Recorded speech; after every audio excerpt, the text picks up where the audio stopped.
This is Adelaide's FIVEaa. Showers and 14 today with the 6 o'clock news. I'm Belasha. Looking for the perfect winter exercise? FIVEaa Extra offers clinical Pilates at 6 locations. PhysioExtra.com. Money for jabs. The opposition has launched a $6 billion COVID vaccine plan, which would offer cash incentives to help ramp up Australia's rollout. Nine's Michael Packy reports. So far, almost 12.4 million doses of the COVID vaccine has been administered, with a little over 19% of the eligible population fully vaccinated. It's hoped 80% would have had both doses of either AstraZeneca or Pfizer by the end of this year or early next.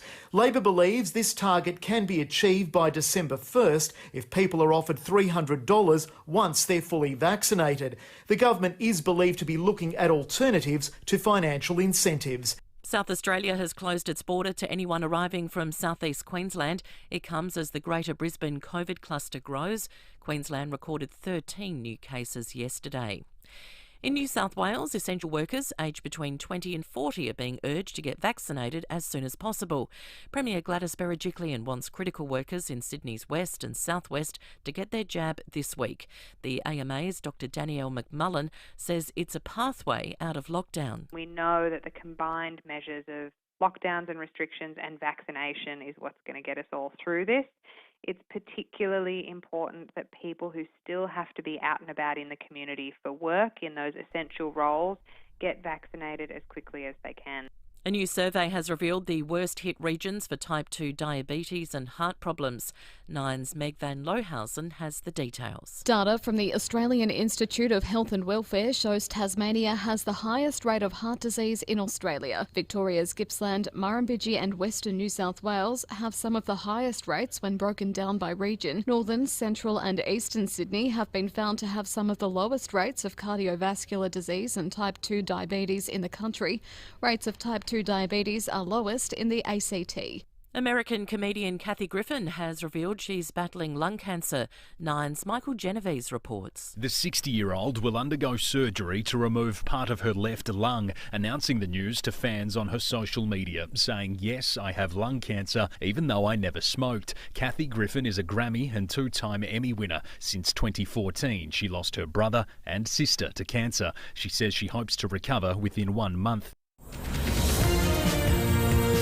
Now to FIVEaa Sport. 3 words make a big difference to our local dairy farmers. Flurio Milk Company. In your supermarket now. Heartbreak for the Matildas at the Olympics, defeated 1-0 by Sweden in the semi-final. They'll face the US in the bronze medal playoff.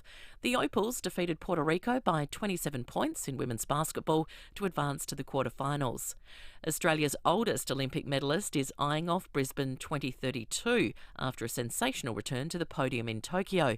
Nine's Eddie Summerfield has more. It's been 21 years since Andrew Hoy won gold and silver in equestrian in Sydney. Now competing at his 8th Games, the class of the 62-year-old rose to the top in the team and individual events. In humid conditions, he assured Australia would win silver in the team event, riding Vasali de Lassos in a faultless run, then replicated his form to secure bronze in the individual event. The veteran now not ruling out a tilt at another home Games in Brisbane. The AFL has confirmed the times, dates and venues for round 21, stretching across 4 days. It'll wrap up with a top 8 clash on Monday night between Melbourne and West Coast. For the first time, Collingwood will venture to Launceston to take on Hawthorn. And a win for the Adelaide Thunderbirds. They've defeated the Melbourne Vixens in Brisbane 59-50. That's FIVEaa Sport. Now the FIVEaa forecast. Head to Foodland, Drake's or IGA for Nutrimate, a new dog roll loaded with healthy nutrients. Showers and 14 for you Tuesday, a shower or 2 tomorrow 15, Thursday much the same and 15 as well. Right now it's 11 degrees. More news as it happens on FIVEaa. Say hello confidence in the new Tiguan, now available at Solitaire Volkswagen. Visit solitairevolkswagen.com.au. You're listening to FIVEaa Breakfast. David Penberthy and Will Goodings.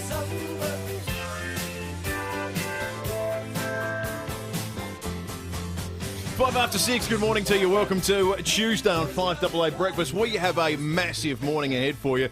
Off to Tokyo before 7 o'clock. We'll talk more about that disappointing Matildas loss that you've just heard about from Mel in FIVEaa News. That a goal chalked off from a controversial decision from a set piece. We'll talk more about that with our Channel 7 correspondent before 7 o'clock. After 7, what's happening to the Royal Show this year? What should happen with the Royal Show this year? What are the constraints given the realities around interstate travel, that you can't get people who provide show bags, you can't get the rides in, that a lot of what you're going to have to do will have to be sourced locally. Can it go ahead? Should it go ahead? What will it look like? Michelle Hocking will be on the show after 7 o'clock today. Phil Curry will join us from the nation's capital. Very intrigued to hear from listeners this morning about the Labor Party proposal that everyone who gets vaccinated gets a $300 cash bonus. $300 in the bank account, a $6 billion policy to try and combat vaccine hesitancy. What do you think? Is it a policy with merit? Is it throwing money away? Love to hear from you. 8223 0000. Text us on the Telstra Storm Out Barker text line. The Premier of South Australia will join us, and some really exciting news for diabetes sufferers as well. David Penberthy, good morning to you. Good morning, Will. Good morning, listeners. My question about the vaccine proposal is it retrospective? Apparently, yes. Oh, good. Well, I'm booked in at 1 p.m. this afternoon. We're going to postpone it for my second AstraZeneca shot. Yeah, I was going to wait till November instead. No way, no. $300, they're saying. Yeah, $300. There was a study I thought was interesting. The Swedes. I was reading this last week. I kept a bookmark to talk about it. In Sweden, they're offering people just $30, and they've spoken to a psychologist who said that's actually the price point at which people who are waverers, or even some who are dead against it, go, $30. Maybe we'll do it. Is that right? Yeah, which is amazing. I thought that's seems like such a low figure. Is that a Swedish thing? Well, I don't know. I mean, they already get a lot from their government. Well, that's true. By Swedish standards, you'd expect they'd get $5,000. A Volvo. Yeah. Let's not talk about bloody Sweden. Yeah, let's not talk about Sweden. That was disappointing. I've got to admit, I was running slightly late this morning. Yes. And I was so upset I couldn't get to sleep last night after that bloody soccer match. That was just robbery. And I hate in sport when people say, and you hear Crows fans do it, you hear Port fans do it when you've been outplayed. No. Every time a Port game finishes, if they lose, you can't hear the commentators for the booing. Crows fans could often whinge for Australia, about games that were demonstrably not there to be won. But geez, they were robbed last night. Yeah, I thought Sweden were better. Oh, come on, don't be rational, mate. No, I was. Don't upset me even more by being logic, man. I thought the Matildas was. I thought it was the first 45 certainly was as well as they've played the entire tournament. Yeah. No, I thought that was sensational. But it stuffed the momentum of the whole thing. Yeah. And it was such a pernickety, pedantic thing. Anyway, let's not talk about it. We'll talk about that in sport. We certainly will. 9 after 6, 8223 0000 is the number. The Telstra Storm Out Barker text line's open for business too. 0248 08 1395. We're almost at $45,000 for the Undy Drive. And this morning... it's more than you get for getting vaccinated, isn't it? On the Labor's plan. That's right. I overheard some chatter with Andy and Lucy. And I was eavesdropping. Now... I don't know what's coming up Challenge Bowl-wise, but they seem to be very excited and of the view that some of the big challenges are yet to be opened. So, really? I'm nervous, and broadly, I think everyone at FIVEaa should be nervous too. Ange is in Kidman Park. Good morning to you, Ange. Morning, guys. How are we? Good, mate. Yeah, good, thanks, Ange. All I'm worried about is $300, guys, and please don't take me wrong. People that might have a drinking problem or addiction... And now, if they're going to get $300, they're going to go get the jab, aren't they? Yeah, well, I mean, I think... You know what I mean? Whatever motivates people to get it is hopefully not getting blocker on ice, but it might sound silly. You still want alcoholics and ice addicts to be vaccinated. You want everybody to be vaccinated. Yeah. But we shouldn't be bribed. That's a bribe to get a vaccination. Well, I think the term bribe's probably kind of correct, Ange. Yeah, it is. It is a bribe. It is. It's a good point. Thank you, Ange. We actually got a similar tweet through from David on the Twitter account to 5AA Breakfast. He says, why do we need to be bribed with $300 to get a vaccination? The payment is the world opening back up to some normality and us being able to work. Look, I agree with David, and you're living proof of this. You've got your second one booked in today, predating any form of financial incentive.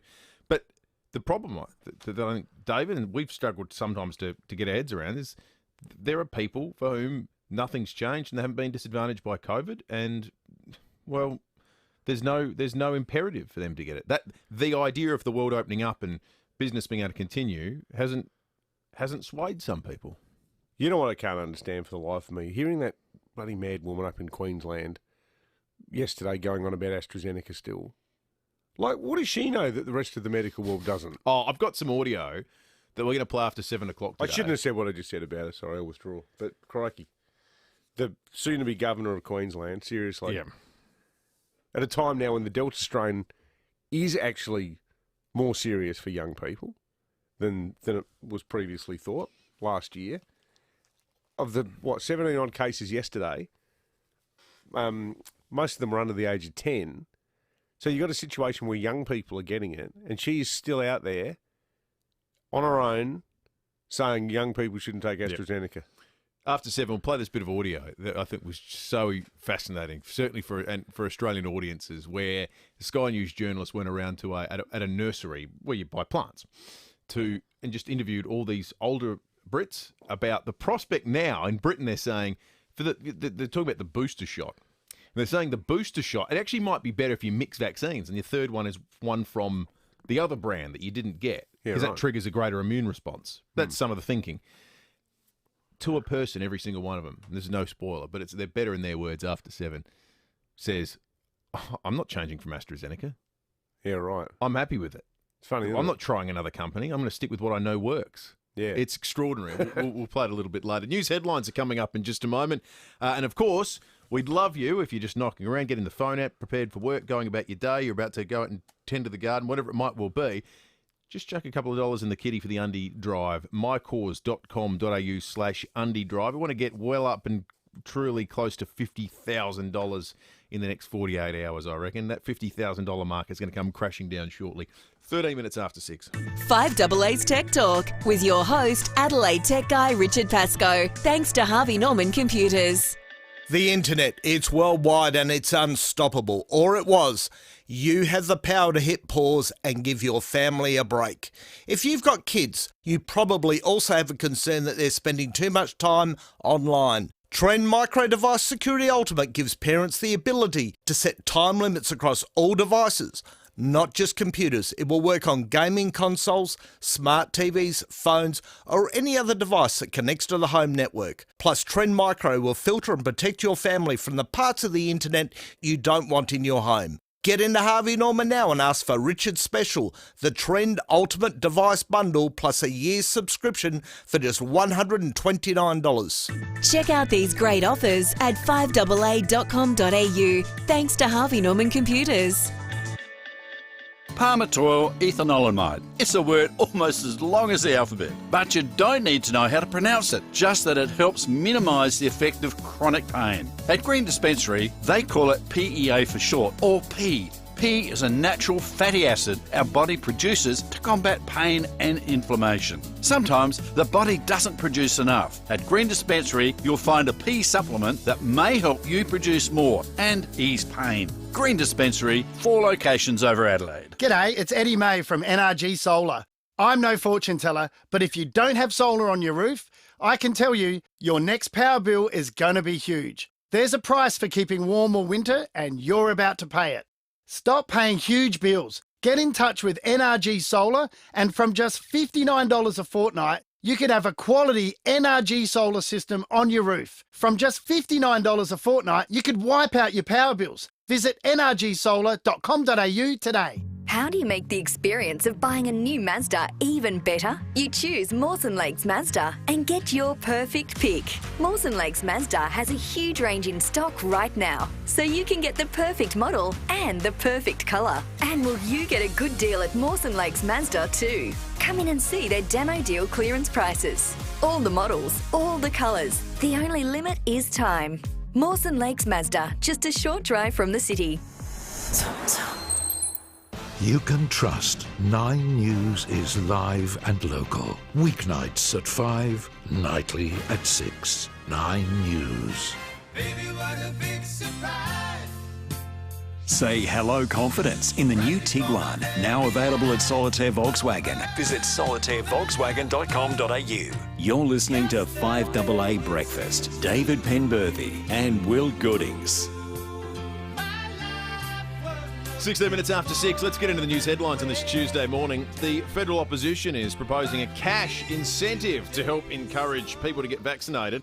Labor leader Anthony Albanese suggesting a $300 payment for everyone who is fully immunised by the 1st of December. So that's how it works in terms of backdating. If on this day you're vaccinated, you get $300. Yeah, right. The federal government believed to be focusing on freedom incentives rather than financial offers. Some countries have done lotteries. They're big in the US. They'll do a lottery where you get into it and you can win, squillions of dollars. The idea of paying $6 billion so that people can do something that is wholly in their own interests shows that the concept of public money doesn't even exist as a thing anymore, doesn't it? Yes. $6 billion. That is a vast amount of money. It is, but what is the cost of a lockdown? Well, last week in South Australia it was $200 million, $1 billion a week in Sydney. Is it over the odds though? $300. Like I think because the reason I mentioned the Swedish study was that these psychologists had done. The modelling was about what does it take to actually change human behaviour. Mm. My thinking in Australia, I've always put things in the context of can I buy a carton with it? Can I buy a carton of beer with it? Mm.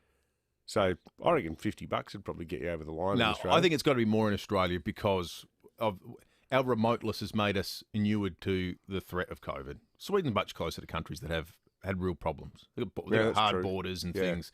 Like we've got to really break through the psychology that what if we never opened up? Who cares? But that's the way some people think. So an economic analysis was done by KPMG back in July, about 3 weeks ago of the cost of the Victorian and New South Wales most recent lockdowns, and it was over $10 billion. Yeah. So if we have another, who knows what the Sydney one will end up costing, and if another state goes into it between now and December 1, it's probably going to look like pretty reasonable value for money. Yeah, that's true. That is true. Now, people who work or live in COVID hotspots in New South Wales and Queensland are urged to get vaccinated as soon as possible. People under 60 are being urged to talk to their doctor to see if the AstraZeneca vaccine works for them.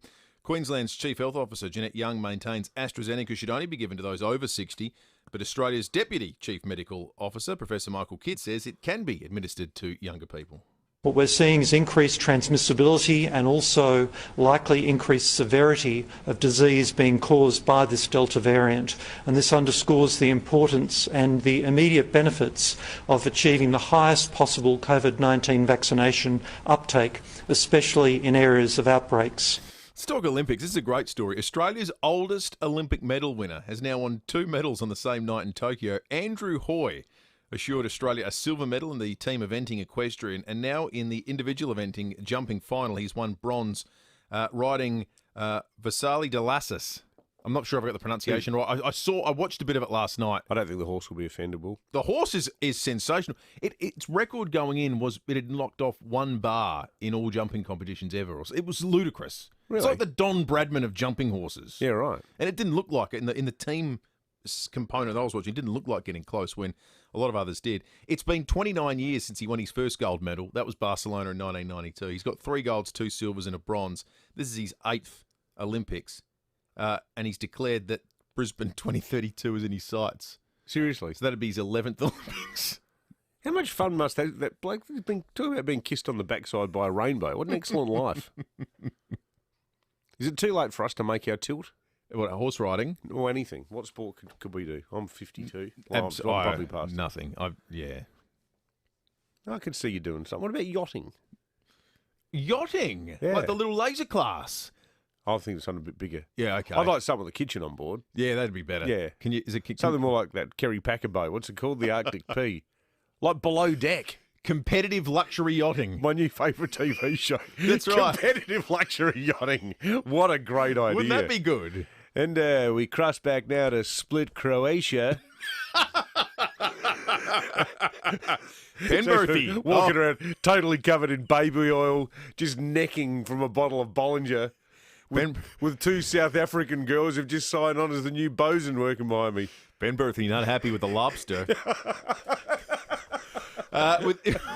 With an international travel ban for the past 18 months and state lockdowns all but shutting down domestic travel, the cost of frequent flyer points is making a dent in the Qantas balance sheet. To reduce the liability, the airline's latest offering include selling business class seats from its retired 747s and parked A380s, as well as a session in the 787 pilot training simulator, which was sold at auction last night for more than 1.2 million frequent flyer points. Why would somebody waste perfectly good well, I don't know how long they're going to be perfectly good for, I guess, given the poor old situation that Qantas is in. But why would you want to buy an aeroplane seat? I've no idea. A business class aeroplane seat. Because I've flown business class a few times for work reasons. When I was editing papers, they had an excellent rule. International flights, you always flew business class. Lovely. Yeah. Oh, it's amazing. Wish I'd never done it.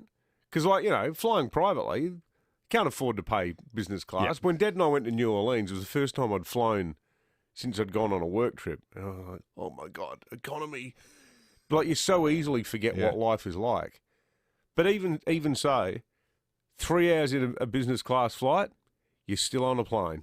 Yeah, absolutely. And you think, geez, I wish I was in my bed. So what do you want to replicate that experience in the privacy of your own home? I don't know. In pre-COVID times, the points that that person was spent on the chair could have been traded for 4 around-the-world business class tickets. Yeah, well, there you go. I reckon I'd take that. Just quietly. 100%. 22 minutes after 6. Let's have a look at the weather for today and the rest of the week. Today's going to be a little bit wet. 10.7 outside at the moment. 6 mils of rain on the way and just a top of 14. So it's not going to get much warmer than it is now. 15 the top tomorrow with 3 mils of rain. 15 the top again Thursday with around 2 mils. Friday, 15 and 2. So it'll be sort of cool and drizzly for most of the week. Saturday, 16 and just the 1 mil of rain. Then Sunday is the pick. 18, no rain. Monday, 18, no rain.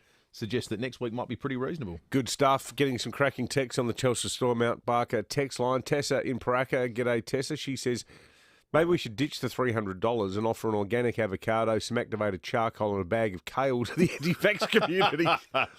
That's good. I like this one. How about getting the vaccine so we don't get sick or die? The only thing Labor should get for this plan is a medal for stupidity. And CJ in Bowden says, I was watching the diving yesterday and thought backyard pool bombs would make a good sport for the Brisbane Games. Imagine nailing the perfect suey. I think that's an excellent idea. CJ's hit on something there. Well, all this work we put in, as kids jumping off the end of the jetty and jumping off the top of a houseboat. Always check for snags, obviously, in case my mum's listening. She's always very upset about things like that. Don't you jump in the Murray. Oh, yeah. Snags. I've always got that. We always got that one too. There must have been one really well-publicised incident of a kid landing on sticks or something. Well, there's probably been more than a few. Yeah. The drowning figures show you're more likely to drown in a river than at the beach still in Australia, I think. Yeah, I suppose it's murky. You can't see what's underneath. Yeah, the problem is the Murray, the variable depths. There's areas where you think, oh, this will be nice and deep, but it turns out it's about 150 centimetres. Yeah, it's not much at all. 24 after 6, we're going to get into sport in just a moment. Many of us grew up on quad bikes and we still love them. But a few years back we started migrating to the utility, the comfort and manoeuvrability of the mid-size two-seat side-by-side and the genuine safety benefit they offer. And now it's happening in droves. 22 years of Polaris Ranger development mean these American-built workhorses remain at the front of the queue. So tow more, carry more, haul, heave and hunt and get into a Polaris dealer and see if maybe mid-size is your size. 5AA's Business Lounge with Leith Forrest. So in the Business Lounge today, I'm joined by an inspirational man who is a big fan of Arbor Vitae. Welcome, Peter Wilson. G'day, Leith. Hey, I know you've been using Arbor Vitae since 2018. Tell us about it. It has completely changed my life. It's like liquid gold to me. My joint pain has completely disappeared. My mobility is so much better, and the reduction in inflammation is amazing. And your mobility has returned. It's given you your life back, and I believe you've ticked off some big things on your bucket list. Well and truly, the challenge of walking to the top of Mount Kosciuszko, the highest mountain top of Australia. It was a challenge that prior to Arbor Vitae was literally a dream. There was no way that in my 50s I would have entertained the thought had it not been for Arbor Vitae. Peter, that is amazing. I'm so glad that Arbor Vitae has given you back your life. Arbor Vitae is available in chemists and health food stores all over Adelaide. For a full list of stockists or to buy online direct, go to arborvitae.com.au, or you can give the Arbor Vitae team a call on 1300 879 863. Remember, always follow the directions for use. This medicine may not be right for you. Read the label before purchase. If symptoms persist, talk to your health professional. For more information, visit arborvitae.com.au. That's arborvitae.com.au. Hi, Crystal here from Southside Suzuki. If you're looking for a feature-packed, sleek and economical car under $20,000, then why not consider the brand new Suzuki Baleno? Starting from just $18,990 drive away, the Baleno is loaded with safety and tech, including sat-nav, reverse camera and Apple CarPlay. Plus, it comes with a 5-year warranty and cap price servicing. Book your test drive today at southsidesuzuki.com.au. Southside Suzuki. LVD 2009. 5AA Breakfast is streaming live right now. To watch, simply head online to 5AA Facebook or search 5AA on YouTube. Say hello confidence in the new Tiguan, now available at Solitaire Volkswagen. Visit solitairevolkswagen.com.au. You're listening to 5AA Breakfast. David Penberthy and Will Goodings. 27 minutes after 6. Submarine is off crook. Andy Rusner in the studio with us to talk sport. 3 words make a big difference to our local dairy farmers. Fleurieu Milk Company, they're in your supermarket now. Morning, Andy. Hello. After what was our most successful Olympic day ever on Sunday, bit of a disappointing day yesterday. The women's hockey team out to India. India pretty good at hockey, though. You know a little bit more about this than me. This is one of their big national sports. Absolutely, so. they're good, but the Hockey Roos were undefeated. And to be fair, though, our men were ranked 1 coming in. I think our women weren't quite that high. So they'd outperformed the expectations, and India now have significantly outperformed theirs. So, yeah, it's not the shock that people might think. It is, as you say, one of the top 3 sports in India. I kind of liken it to a team like Mexico beating an Argentina in a World Cup. Of soccer. Yeah, that's right. They're obsessed with the sport, probably not as good. Yeah, upset is as upset does, as Forrest Gump would say. The men's cycling pursuit, did you see that? Oh, my word, that was brutal. Whoever invented that bicycle, probably not the best advertisement for it ever. Looks like it was put together by me. That's what would happen if I tried to put together a bike. I felt so sorry for that guy. He was all cut up in his face. They still got another chance to go around, though, and they did qualify in 5th fastest, so they'll get to race again. But you today think about the way a Switzerland. bike's designed. So the handlebars, this is like the equivalent of stuffing around with your old Treadley in the 1970s and putting on some chopper handlebars and not screwing the head stem on properly. He could have actually, given himself a flying tracheotomy with that thing. He was lucky he was in the last position. The team pursuit, so they're all riding in unison, 4 of them. If he was the first rider, what happens? 3 bikes up your bum. Exactly right. It was absolutely brutal. But geez, isn't there a gentlemanly element to cycling? So in racing, in track running, you brake by 0.03 of a second, red card in your face, it's all over. In the cycling, you get to do half your run, one of the bikes explodes, and then they go, we'll come back after the women's events and we'll give you another crack at it. It's very generous. And so while it was an unfortunate day for them, their Olympics continues today. Let's talk about the Matildas last night. Aren't they Australia's most loved national team of any sport? They are just so... They're awesome. So awesome. I don't know if I would say they were robbed, though, David. I heard you talking earlier. Listen to you two. What is this? Tap into your inner Yahoo and your patriotism a bit more, Andy, and you will. How, in all seriousness, can you explain to me On what basis was the goal disallowed? Well, it's difficult to explain Blocking. without. It's difficult to explain without the visuals. But the two Australian players Well, were. I think it's harder to explain with the visuals. See, what the two Australian players did is they stood in an offside position and to stand and disrupt. And the moment they do that, they stand out like a sore thumb to the referee. My problem with that was it was such a pivotal moment. Why did she blow the whistle so early and not go to VAR? And Well, if that's we've the got more the video, important point. let the What's sequence the point play of out. you've got the video ref, so why not go, all right, I'm going to send that upstairs? We do knock the Americans though when they criticise us for winning and they call us cheats straight away. Robbery is robbery. They had a great tournament. No, I don't care that they call us cheats. I think it's human nature. I was They're thinking- allowed to say we jumped off the blocks too early or whatever. You guys were saying yesterday soccer is the sleeping giant in this country. I can't think of a sport that's given us so many great national moments. You think of... And annoying ones. Aloisi, Tim Cahill against Japan, Luongo winning the Asian Cup in Sydney in 2015, and now the Matildas have done this. The World Cup's in 2023 in Australia and in Adelaide, so really looking forward to that. It's the nature of the sport that the thing a lot of people who have no interest in it hate is what transpires 95% of the time. Then there's 4% that's exciting, and then there's 1% that can't be matched by any other sport. That's the nature of it. Yeah. The great moment in a soccer match is a climax in a moment that nothing else reaches. It's just... I agree, and I think over the past month, the Euros in particular, it's almost cured me of watching AFL. Wow. Seriously. Well, it's probably helped a bit by watching the Crows at the moment. So. The Matildas get a chance to play for the bronze against the USA. That medal's ripe for the picking, I reckon. They don't look great. The Boomers are tonight. Go Boomers against Argentina. Oh, absolutely. Yes. Good on you, Andy. Thanks, Andy.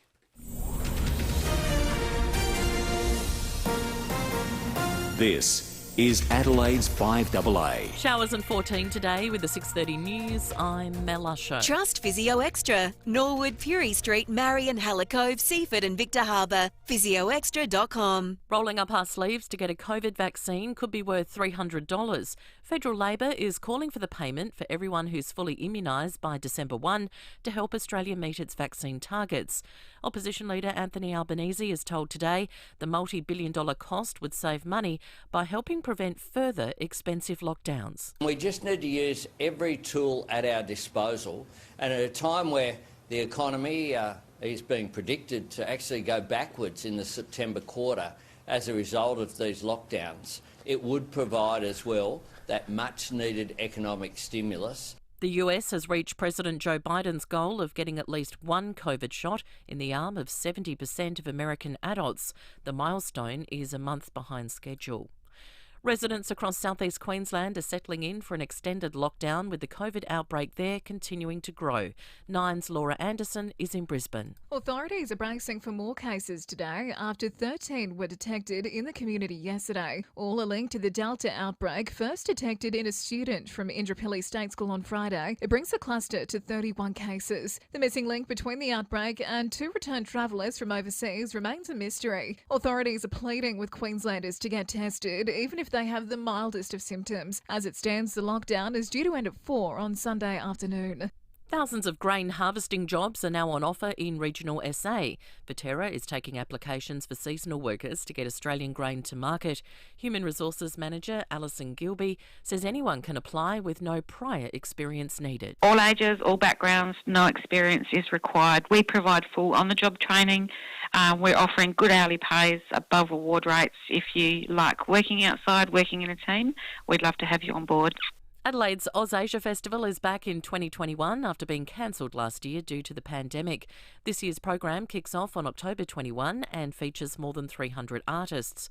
Artistic Director Annette Shanwar says tickets go on sale from 9 this morning. The AusAsia Festival website goes live this morning and the box office opens as well, so you can start booking your tickets and you can browse all the many events and the different kinds of events that we have on. The European Union has sent assistance to Turkey as wildfires destroy local forests, claiming 8 lives. Russia, Iran, Azerbaijan and Ukraine have already sent firefighting aircraft. Now turning to 5AA Sport. Who loves South Australia as much as you do? Flurio Milk Company. South Australian and proud of it. The Australian swim team has arrived home after their record success at the Tokyo Olympics. They'll spend the next 14 days in quarantine at Howard Springs.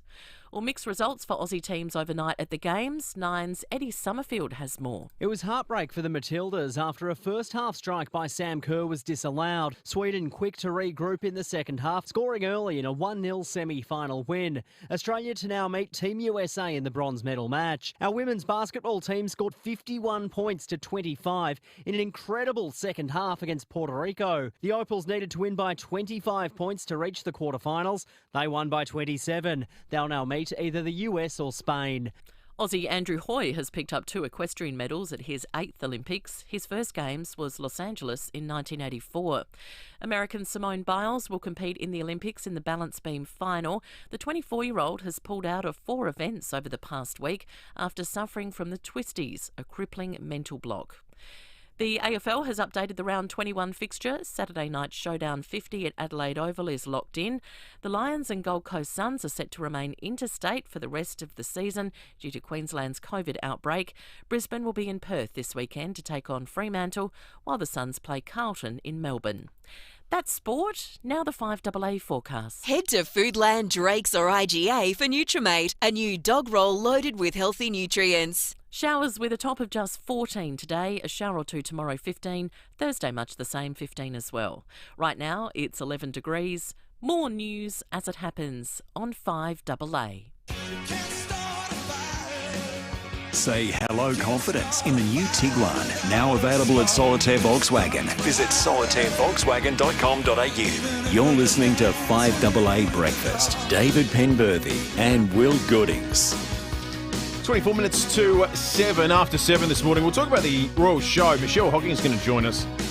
It's going to have to take a different format with some of the difficulties around interstate travel this year. I guess they're used to different formats after all the issues they were in game planning they would have done last year. But we'll talk to Michelle about what version of the show we're going to get this year. Phil Curry in the nation's capital after 7:30. We'll talk to him about the $300 financial incentive for people to get vaccinated, the premiere on the easing of restrictions yesterday. And then later in the morning, some big news for people that are diabetes sufferers, a new oral medication that might make life a little bit more enjoyable. We'll talk about that then. Now, the Undie Drive, David, mycause.com.au is currently sitting at $43,625 for Catherine House in the Hutt Street Centre. You can make a donation by going to mycause.com.au/Undie Drive. Yesterday, of course, we had the Power and the Crows signed footies. Yeah, let's not talk about that. No, let's not talk about that. It was a crushing victory for Port Adelaide in Showdown Week. Sunday was such a good day. We won a gold medal every 20 minutes. And yesterday, you said that was like the harbinger of doom for yesterday. I think the fact that the Crows performed so badly in the football auction compared to Port. It really was. Yeah. Oh, here he is. Oh no. Uh-oh. Andy's in the studio, and he's brought in the Challenge Bowl this morning. I got a funny feeling after you two talking about the soccer earlier that the envelope's going to have my name in it, and it's going to have to profess my undying love for the Honduran referee. You know what? Walk down the mall with "I heart Honduras" written on my chest. With how heated you are about the referee, we're afraid of getting you to say anything about her on air, so don't worry about that. We've preemptively contacted the lawyer. Imagine having to live in a place called Tegucigalpa. Well, this is long. This is really long. I don't know what this is. In the Challenge Bowl, drawn out the envelope. Well, look, it does say at the top, I, David Penberthy. Oh, no. So, do you want me to? Do you want to have a quick read of it, or would you like me just to take you through what it says? You tell me. It's a statutory declaration. No, I did cop one of these earlier last week. Oh, no. I, David Penberthy of 75 Homo Square, Adelaide, do solemnly and sincerely declare that on Saturday, September 30, 1978, the Nord Football Club were the just and rightful winners of the Sandford Grand Final, played on that afternoon at Football Park. I also acknowledge that umpire Des Foster's decision to award Nord wingman Phil Gallagher a mark 10 metres out in the last minute of the Grand Final, and the resultant goal that put Nord 1 point in front of Sturt, was indeed a correct and fair decision. In the future, whenever I speak about this Grand Final, I will first and foremost accept that Nord deserved to win the 1978 Grand Final. Now, you ever seen that movie Sophie's Choice? When Meryl Streep has to decide which of her children she wants to hand over to the Nazis? Well, I love Catherine House, and I love the Hutt Street Centre, there's no amount of money that's going to get me to read that out. Is that right? That's a hill that I'm prepared to die on. I'm not going to say that. I'll put money in myself if it means I can get out of it. Well, look, you do that. We're going to stick to the format, which is this. If you can get us to $44,000, so we're just shy of $400, we will get. We'll convince David to sign this document. Oh, will we? Will we? Who's we, white man? Well, I mean, all I'll say is everyone else has said yes to what they've had to do so far. But if you want to be that guy, that's fine. Now, this is like cash incentives. mycourse.com.au/undydrive. So $400 get us to $44,000. We will try and make that happen. So it's a $400 donation. Yeah. Yep. Okay. That'll get us to $44,000 for this morning's challenge. So someone has to donate $400. See, the problem is there's a lot of people who barrack for Norwood would probably love to hear it. And being Norwood supporters, they've probably got $400 in the ashtray of their Bentley. Well, if they do, yeah, go to the website and donate it to a good cause. Yeah, they get their manservant to come down and find the checkbook for them, and they can donate the money. Now, Lucy's wandered in. Morning to you, Luce. Morning, guys. Hey, Luce. How much did you say we just needed for that 44? I was busy on the phones. Was it $400? $400. Yeah, basically. About that? Yeah. Oh, well, even better. A lovely anonymous donor has already rung in to contribute $500. Oh, now we're talking. An instant challenge bowl moment of reckoning. And look, what's this that we've got? Coming through, Turnbull, but got a free kick for Gallagher. Oh, what a time to get a free kick. Phil Gallagher, 15 metres out on a 60-degree angle. 45 minutes of my life. Has 2 goals, and the strain on this boy must be enormous. Just look at how many can't bear to watch. Kick number 14 to Gallagher. This could seal the 78 grand final. Phil Gallagher, both course in, chips away and he's put it through, and Norwood are back in front. Gallagher's third goal. You know, I was there that day. I was standing in the northern end. I was standing in the pocket on the southern end, the southwestern corner with my dad, and I was 9 years old, and the whole thing was like a genuine horror movie, and I was so upset I could barely sleep for about 2 weeks. How many behinds did Sturt kick that day? 26? Can't remember. 27? Can't remember. So we've done the show for 7 odd years now. I've seen you genuinely angry before, and this is right up I'm not going to say it. You can sign it for charity. How much has been donated? $500. That was our commitment $500 with the challenge bowl. Right. Well, I'm going to get onto that website, and I'm going to donate out of my own pocket $550 to avoid saying it. I'm bloody serious. Yeah, well, look. I'm not saying it.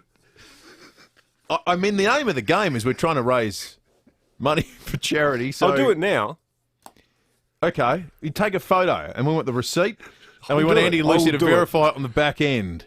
What's the URL again? Oh, my God. I know you've been saying it every 10 minutes. I can never remember websites. No, this will be helpful for those others that missed it the first 9,000 I'm doing it, yeah. mycause.com.au mycause.com.au/undydrive. Of course it is. Of course it is. Well, this has been a big 10 minutes for the Andy Drive, and that's $1,000, $1,050. I just got a text from Sue Dewing, the Sturt CEO, saying if this keeps up, I'm going to switch my morning radio station. Well, Sue, how about making a donation? Don't change stations. Oh, here we go. Okay. All right. mycause.com.au/undydrive. I'm doing it. Okay. There's nothing fake about this, and I'm not getting the receipt to claim it back from our company, even though I'm sure they could afford it. We've got what about this? And David Will's Undy Drive. Here we go. David, we've just got to call off the air. I don't know where to go from here because we're in unprecedented territory. Someone refusing the entire to challenge. Sturt board chipping in money now. No, my friend, worse. Nord fans are I want to up the ante. They're trying to outbid you for the stat. Well, I've just written 550. I mean, I'm not made of money. I can't go up against every single Norwood fan. No, you just made the joke about the Bentley. I've seen it. You don't drive a Bentley. $1,050 is a big 5 minutes for the Undy Drive. Catherine House in the Hutt Street Centre with the help of Edwardstown Mazda. We are going to crash through $50,000, I'd suggest, in the next 24, 48 hours. That will take us up to the cusp of 45 grand. Have we had a ruling on whether if I make the donation I get out of saying it? Oh, look, I'm happy with that. Good. At the end of the day, we're in the business here of raising money. I'm getting my credit card out. I'm here with the raising money. I mean... Okay, your details. Better not read this out part on air, should I? Yeah, while you... I'm doing it. Well, you pay, restitution. We're going to take a break. We'll check traffic first, though, thanks to the award-winning team at Dave Potter, who are now Glenelg BMW, Adelaide's newest home for BMW. Good morning. Roads looking pretty good if you're up early this morning. Keep in mind, got a burst water main, Royal Park, Old Port Road near Clovelly Avenue. It's down to one lane. And a couple of roadworks to look out for this morning. South Road near Dunlorren Road at Melrose Park, both directions affected there.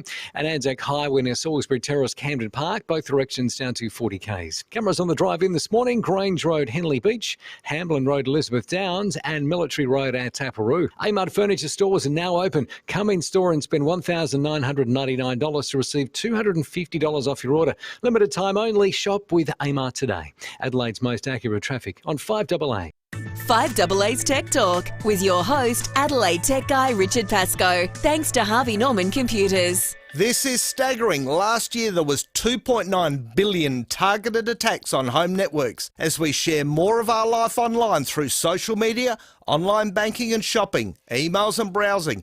It's more important than ever to be security conscious. All smart devices have computer capabilities which can bring data into our homes, but any device that can carry data into our home can also carry data out. Trend Micro Device Security Ultimate will work on gaming consoles, smart TVs, phones or any other device that connects to your home network. Call into Harvey Norman and ask for Richard's Special and a massive saving on the Trend Ultimate Device Bundle, plus a year's subscription for just $129. Check out these great offers at 5AA.com.au. Thanks to Harvey Norman Computers.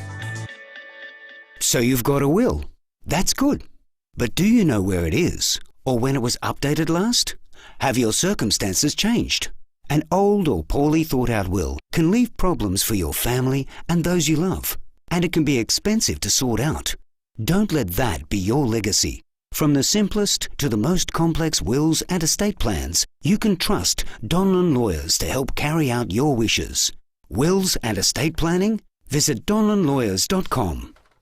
Ask anyone with strong family values and they'll tell you without a blink of an eye that, quote, family is everything. Edwardstown Mazda have built their entire business around family values, and they may not be related by blood, but the entire Edwardstown Mazda team, they share a strong bond and an incredible sense of family. It's what sets them apart, and it's one of the reasons you'll feel so confident when it comes to buying a new Mazda from them or servicing your current vehicle, no matter what make or model it is. And just like family, Edwardstown Mazda, they've always got your back.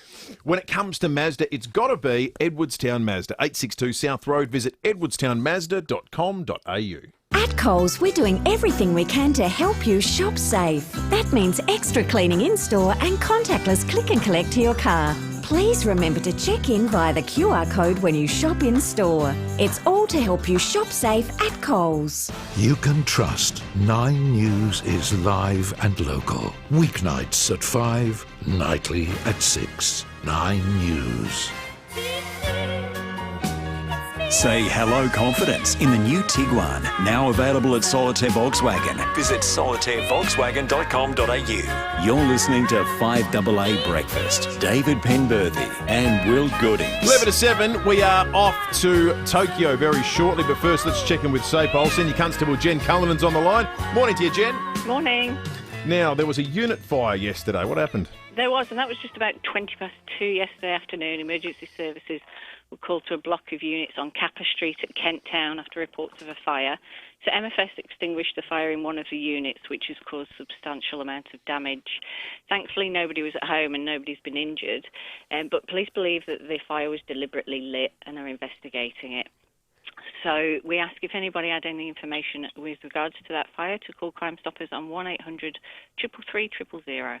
Any news just in from the what kind of scumbag would do that files, Jen? A stolen electric wheelchair has been recovered. Alleged scumbag, I think the commissioner calls people these days. So last week there was a wheelchair stolen from a home in Richmond. This was last Monday overnight into Tuesday, and the wheelchair had special features to assist the victims' mobility.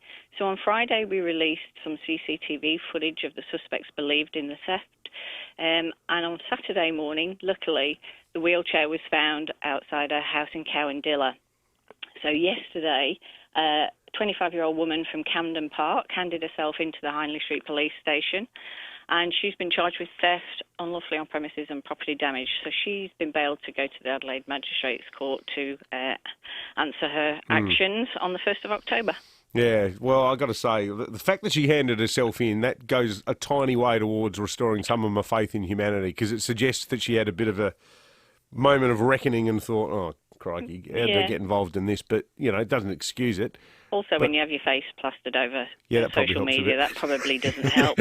That's You're going to have to hand yourself in at some point. Absolutely. Oh, at least it's been recovered. Good stuff, Jen. Luckily, he got it back and there was no damage to the wheelchair, so hopefully his life will improve a little bit now. Yeah, for sure.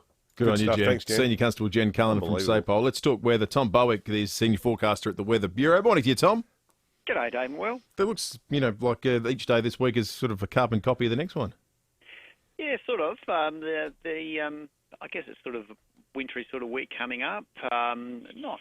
We sort of had a reasonable amount of showers overnight. Had 8 millimetres at West Terrace. There's been generally 2 to 10 millimetres over the metropolitan area plains, 10 to 20 millimetres at the hills, 23 millimetres at Stringy Bark, which is sort of west of Lobethal there. So there has been some wet spots. And, looking at today, we're in this sort of southwesterly airstream. That'll continue some showers, so a high chance of showers today. Even a slight chance of some small hail around, pretty cold atmosphere, 14 degrees for a maximum, 14 also for Glenelg and Noarlunga, 12 only at Mount Barker, 13 for Elizabeth. And then through the week, sort of Wednesday, Thursday, we've still got a high chance of some shower activity around, maximum temperatures of 15 degrees. Friday, showers tending to ease, 15 degrees.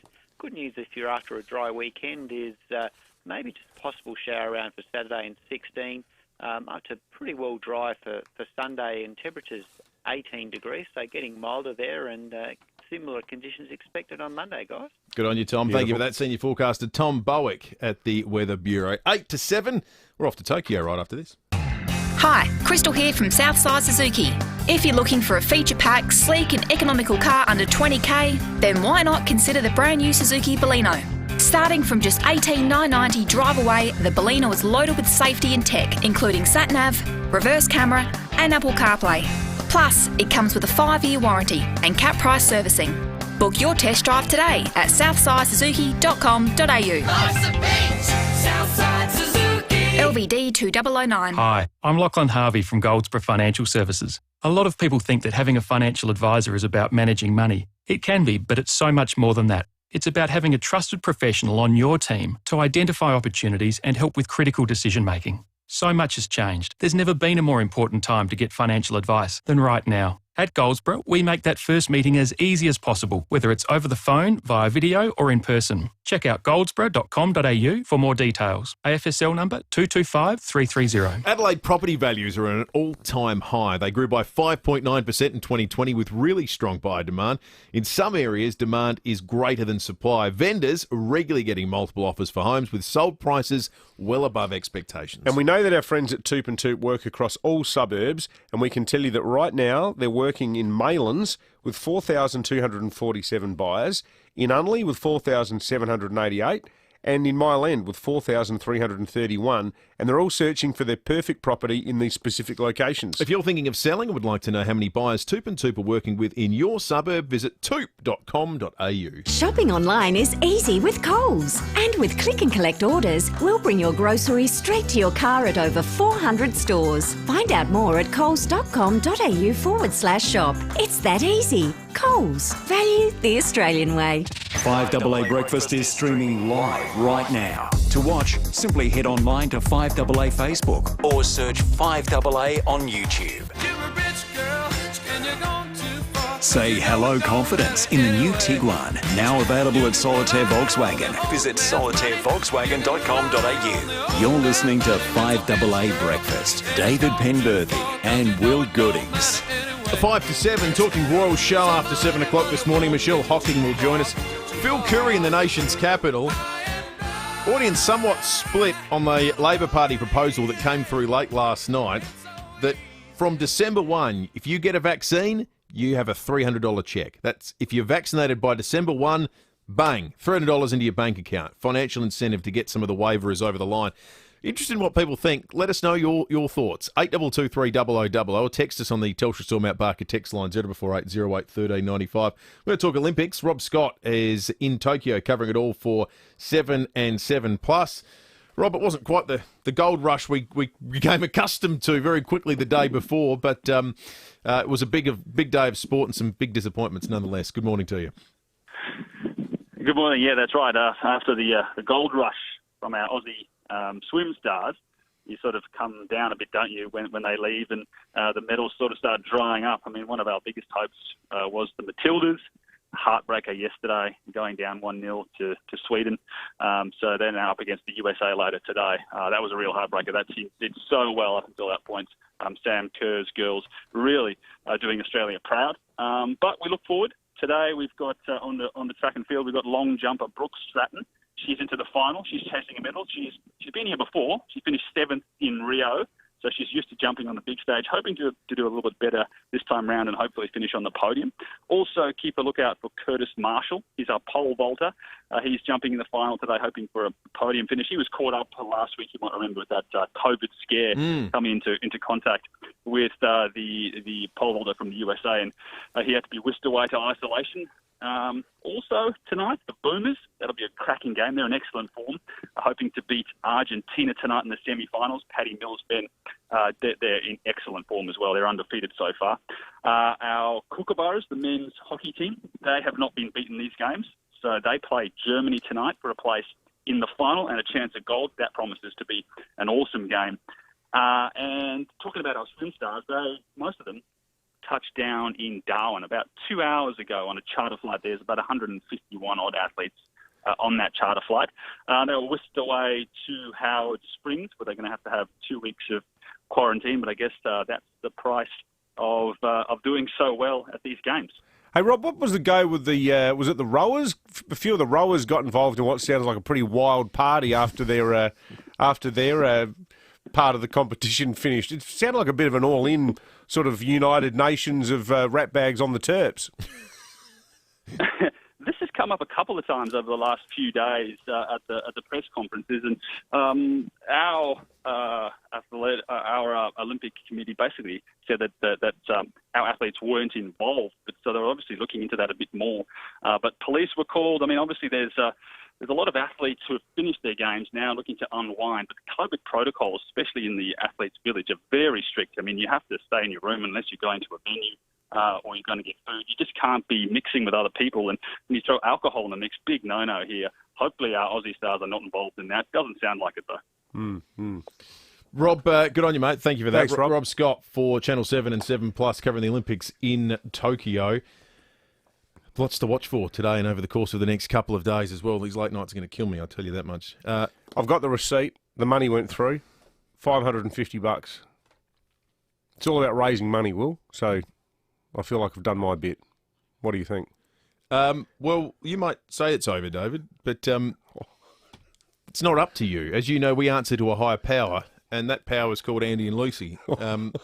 So you can try and dodge around your obligations. That's fine.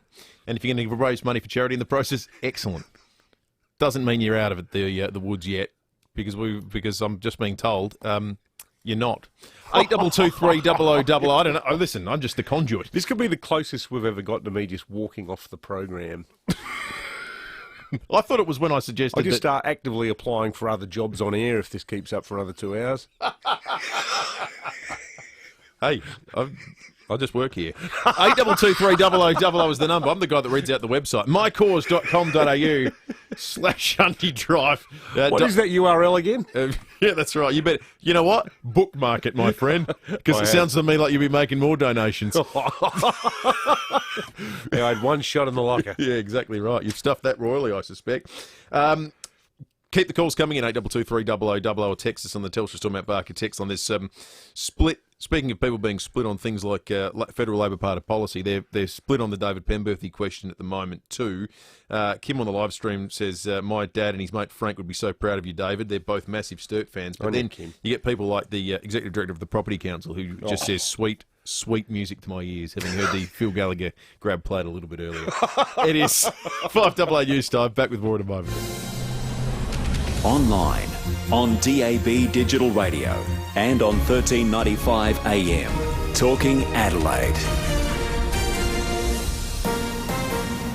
This is Adelaide's 5AA. Showers and 14 today with the 7 o'clock news. I'm Mel Usher. Looking for the perfect winter exercise? Physio Extra offers clinical Pilates at 6 locations. PhysioExtra.com. Labor says Australians who are fully vaccinated should get a $300 payment. Nine's Michael Packey says it's about encouraging more people to get the COVID shot. The Prime Minister, Premiers and Chief Ministers have agreed in principle to a series of vaccination milestones. It's hoped up to 80% of the eligible population is fully vaccinated by the end of this year or early next. But there's a way to go. Almost 12.4 million doses of either AstraZeneca or Pfizer have been administered, with just over 19% having received both doses of either vaccine. The opposition believes the rate can ramp up if people are offered $300 once they're fully vaccinated. The government is understood to be looking at incentives, but not of a financial nature. Queensland's Chief Health Officer expects an influx of coronavirus cases over the coming days. Yesterday, 13 new local cases were recorded as part of the Indooroopilly cluster, which now stands at 31 infections. The lockdown has been extended across the state's southeast until Sunday afternoon. Travellers from Greater Brisbane are now locked out of South Australia. SA residents and essential travellers can enter, but with 14 days quarantine. There's an urgent plea in New South Wales for critical workers aged between 20 and 40 to be vaccinated as Sydney's COVID crisis deepens.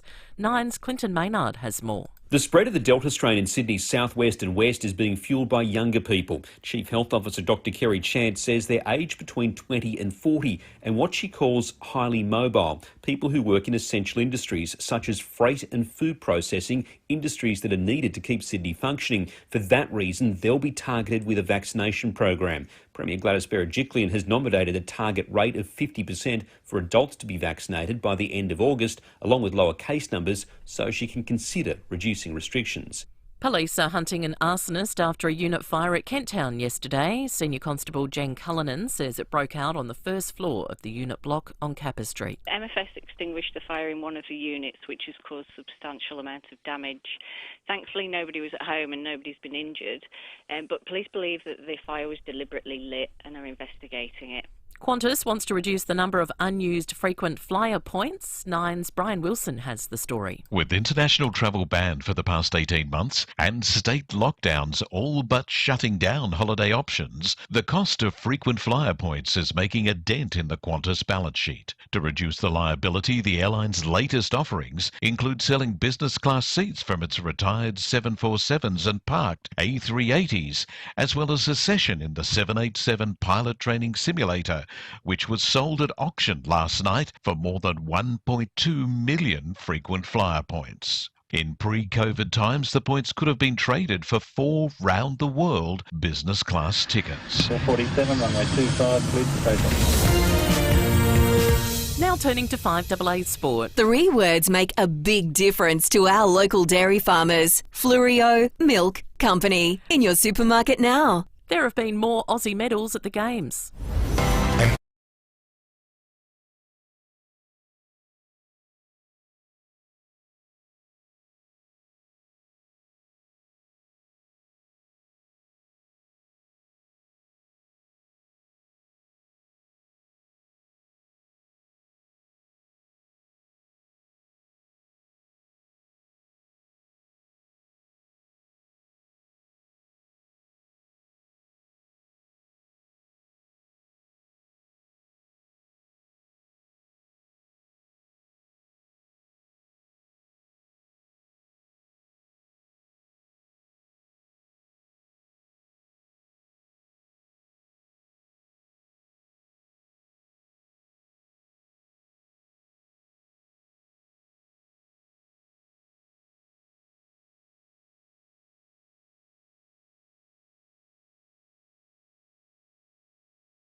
To footy, and Collingwood will play a game in Tasmania this weekend for the first time in the club's 129-year history.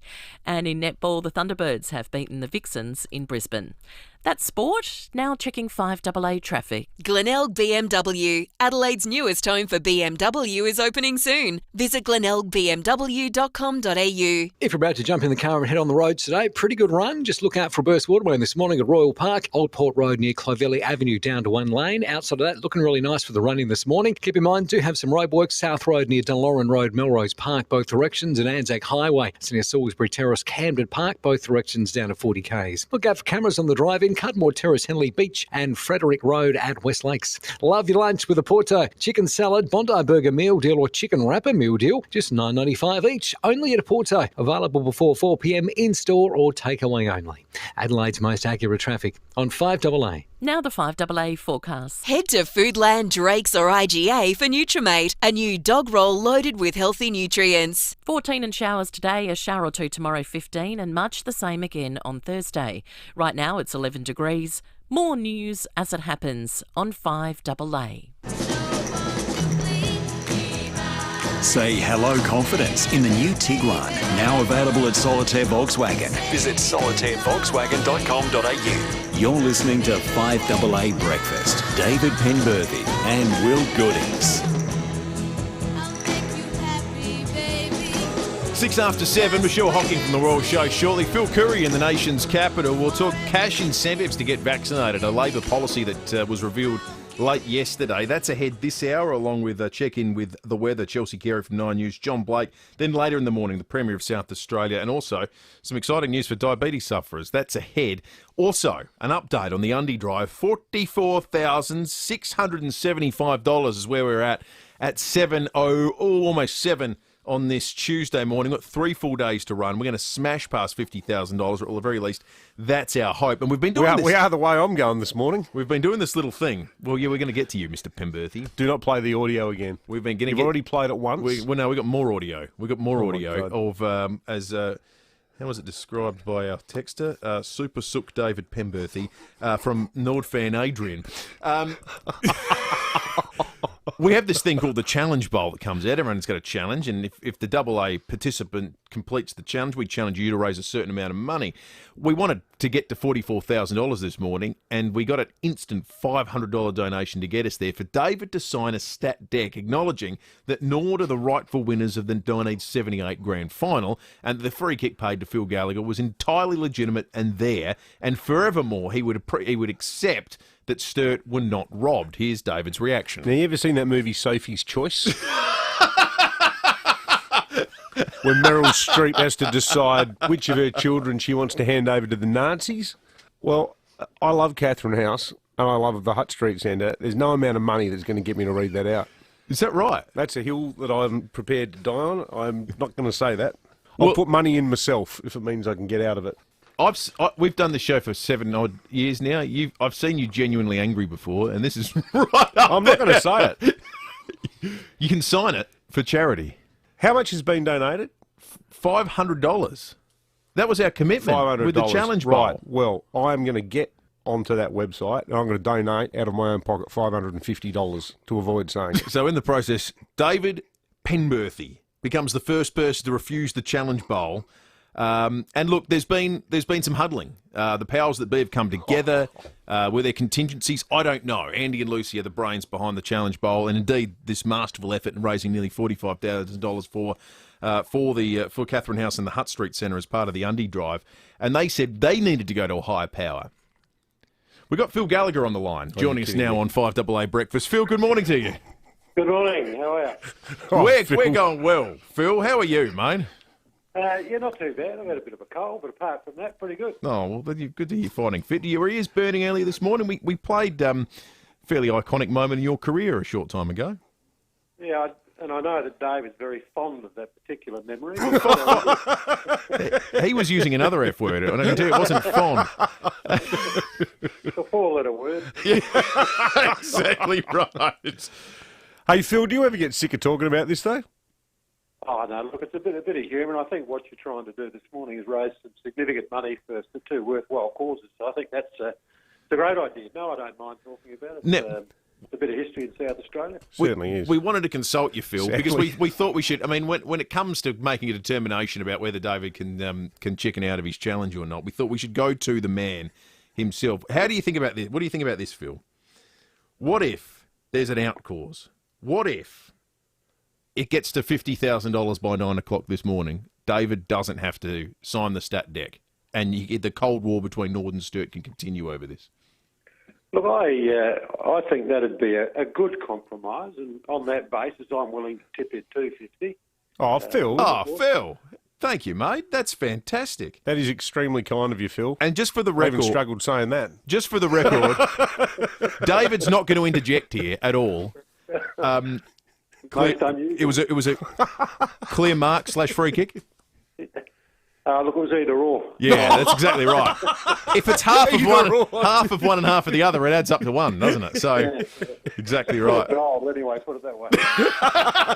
It was a good goal. Hey, Phil, mate, lovely to speak to you. Thanks for coming on. We really Good appreciate on you, it. Phil. No problems at all. All right, Thank you, mate. That's the challenge. Because listen, all these Sturt fans have come out of the woodwork. Good on David. Go, David. Listen, put your money where your mouth is for charity and get him out of a jam. Yes, please. Because I can tell you right now, he doesn't want to have to tip in another $5,500 to the kitty. $550. No, I'm saying to get to 50,000, it would be another $5,500 you'd be tipping Well, into. Sue Dewing from Sturt, she said that they will match my contribution. Okay. She said we will match it and support our ambassador. Excellent, Sue. Excellent. So that is, Sue, I've got the text here. I'm sure you're good for it. She said that they'll put in $550. All these Sturt fans out there. Matt Halliwell. Yeah. He's on Twitter. Jason Killich. If he's listening. Listen. Phil Halliwell. Here's your moment. Chris Threadgold. mycause.com.au/undie-drive. You've got until 9 a.m. to get to $50,000 and you get David out of a jam. Otherwise, he's signing the stat deck. It's in his contract. It's in his contract. He has to be involved with and participate in anything we do on this program. Carol's texted in saying, this is for Dave, don't sign it. It's illegal to lie on a statutory declaration. Thank you, Carol. What are we at? 40? Well, with Sue Dewing's contribution, that puts us up at just over 45,000. So it's under $5,000 required by 9 o'clock to get you out of the jam. Hop to it. All right. Hop to it. 12 after 7. Let's check traffic, then talk Royal Show. Glenelg BMW, Adelaide's newest home for BMW, is opening soon. Visit glenelgbmw.com.au. At Parracombe, got a small rock slide on Gorge Road near Torrens Valley Road. Crews are on site there. Royal Park versus Watermain, Old Port Road near Clovelly Avenue. It's down to one lane. Roadworks this morning. Green Hill Road near Hyde Street, Turok Gardens. Both directions affected, down to 25 k's. Got one lane closed there. And cameras on the drive-in. Main North Road, Smithfield and Military Road at Taparoo. The University of Adelaide's open days are coming soon. Online August 11, on campus August 15. So don't miss out. Register for your campus study area tour on their website now. Adelaide's most accurate traffic on 5AA. Leon Biner. Let's welcome Prime Minister Scott Morrison. Prime Minister, if a city or state goes into lockdown, have you done a deal with SA's Premier Stephen Marshall on how to help business if the state goes into lockdown? Well, as occurred with the last lockdown, that didn't become necessary. 9 till 12 weekdays. The Premier and I discussed that, and they've put in a very strong program, and they're not seeking any further support from the federal government at this point. As SA, as Leon Biner. As SA, as AA. Dr. Greg Keane explains how SportsMed puts patients first every day. SportsMed is different. We have a clinic and hospital with specialists, doctors, physios and podiatrists all together in one location. There's also pathology, radiology, pharmacy and a cafe. This makes life easier for our patients because their appointments can all happen right here. It also lets us diagnose issues quickly, leading to high quality, cost-effective care. And their patients love it. SportsMed. Start living life again with our expert help. Sportsmed.com.au. Adding new artwork to your walls can make you feel like you're living in a new home. But where do you get that new artwork from? Art by Farquhar. Art by Farquhar is a vibrant art gallery with a huge range of unique and affordable art pieces. From local photographs to original paintings, as well as Adelaide's best range of Indigenous reproductions. There's plenty to choose from to liven up those old or new walls. Art by Farquhar, 1070 South Road, Edwardstown, or artbyfarquhar.com.au. Now, it's fantastic to have the great people at QCO on board supporting our Undy Drive. QCO, they're synonymous with exceptional bathrooms, laundries and kitchens. Yeah, the range at QCO is extraordinary. You'll find the very latest in shower screens, splashbacks, bathroom accessories, mirrors and bathroom cabinets, including kitchen and laundry. And you'll find all the best brands too, like Caroma, Dorf, Timberline, Argent and many more. QCO can even make the smallest room in your home a real standout with a top range of toilets from brands like Argent, Decina and Impressions. And how about this? They can do standard height, raised height, rimless. Not sure how rimless works, but they can do it if it's something you're after. Also, bidets and bidet seats. That's right. So if a home renovation's on the cards, get in touch with QCO, a family-owned South Australian business. Visit the showroom and take a look at 15 stunning bathrooms that are on display at 270 Brighton Road, Somerton Park, or check out their fantastic website, qco.com.au. Hi, I'm Izzy, and my family runs St. Louis Home Care, which was started by my great-grandma 75 years ago. I wanted to introduce you to Deb, a carer and our receptionist. She's great. Hi, Izzy. Deb, you've been at St. Louis for 10 years. What do you love about it? Oh, it's a great family-friendly environment and everyone's happy. That's because St. Louis got them covered. With everything from shopping and meals to gardening and home maintenance. And don't forget the social activities. Google St. Louis Home Care to find out how my family can help take care of yours. You can trust 9 News is live and local. Weeknights at 5, nightly at 6. 9 News. Say hello confidence in the new Tiguan, now available at Solitaire Volkswagen. Visit solitairevolkswagen.com.au. You're listening to 5AA Breakfast. David Penberthy and Will Goodings. 16 after 7. There was a point around this time last year where we started forecasting this year and thinking, well, the things we've had to do without and sacrifice won't be an issue. Well, unfortunately, it hasn't turned out to be quite that way with the vaccine rollout and rolling lockdown still being an issue. So here we are again talking to Michelle Hocking, unfortunately, about the prospect that the Royal Show won't be going ahead in the format that we've grown accustomed. Michelle, good morning to you. Good morning. How are we? Yeah, we're well. I got to say, I think I said to you last year when we caught up, Michelle, the one thing I didn't want to tell my two little kids, because, you know, everything else lockdown-wise, you can just sort of pretend it's all a bit of fun. But telling them that the show was off was horrible. We're not going to have the same conversation, are we? Not yet. Hang in there. Look, we've still got 4 weeks to go. Really sad news yesterday regarding our interstate colleagues with FIVEaa. You know, they called the FIVEaa off. They were meant to open on Saturday, but with everything obviously going on in Queensland at the moment, you know, they really had no choice there.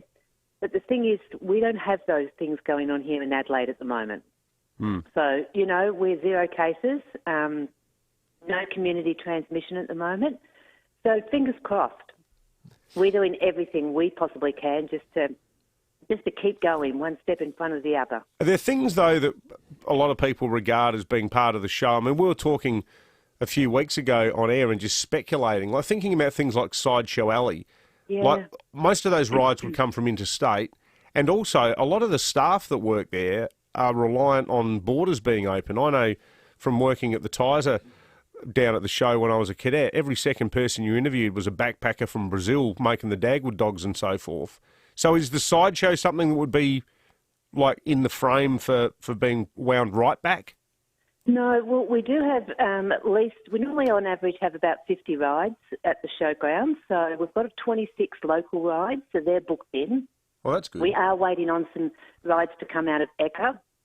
So you're right there, that is a bit of a worry. But we're confident we've still got the time to get them out, including time to isolate. And also Victoria. Victoria's not looking too bad. And unfortunately, with Melbourne cancelling, that's probably played into our hands a little bit better in terms of the carnival rides. So fingers crossed, we'll still have a good carnival experience there for the public. What about show bags, Michelle? Show bags are okay because all their stock's out, so that's good. So we just need to ensure that we've got plenty of staff, and the operators are working well in advance to ensure that can happen. So we're still really hopeful. Yeah. What sort of reception are you getting from SA Health, Michelle, as you talk about this? Because it feels to me, and we saw this yesterday with the discussions that were described by Grant Stevens, the police commissioner, as being quite robust at the meeting. It feels to me like SA Health are extremely cautious, so much so that unless somebody like the commissioner can overrule them, their view still seems to be, nup, that's all too risky. Well, that's not the conversation, actually, that we're having with SA Health. They're being very supportive. So that's good. Keep in mind that, their showground's 21 hectares, or, if you look at it in square metres, it's around 105,000 square metres, so of which 75% of that is outdoors. So we're really, it's ticking all those boxes. So our conversations with SA Health are that they're doing everything they possibly can to help us get a Royal Show across the line.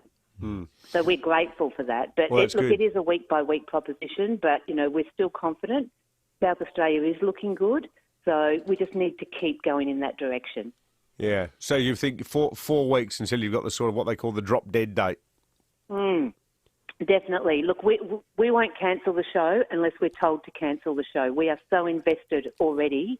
It's not in our interest, or anyone's interest for us to cancel the show. Yeah. Of course, if it's a health issue and we get that direction from SA Health, then we'll do what we have to, of course. But, in terms of us being the organisers, we are full steam ahead and determined to open those gates on September 4th.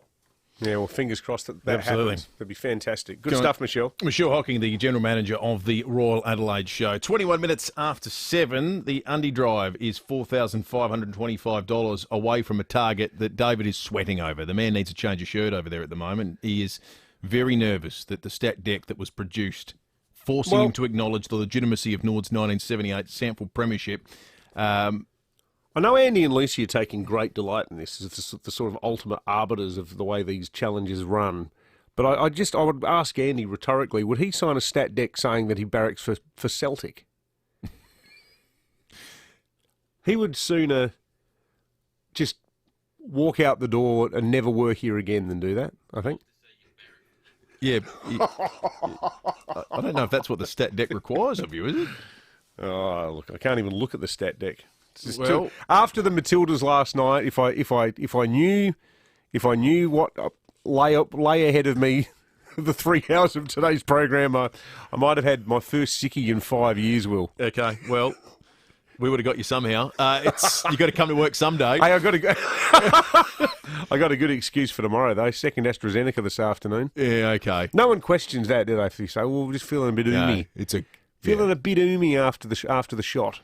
It's a get out of jail free card, but unfortunately you don't have one this morning to play unless Sturt fans get together and chip in the remaining $4,525 as sanctioned by Phil Gallagher 10 minutes ago on the program. If we get to 50,000 this morning, you can get out of jail. You don't have to sign the stat deck. Good on Phil too for donating. Absolutely. All for Catherine House and the Hutt Street Centre. He was a good sport. That was a lot of fun. Let's talk sport. Thanks to the Toyota Land Cruiser 300 series. It's coming to North Point Toyota. Register your interest today.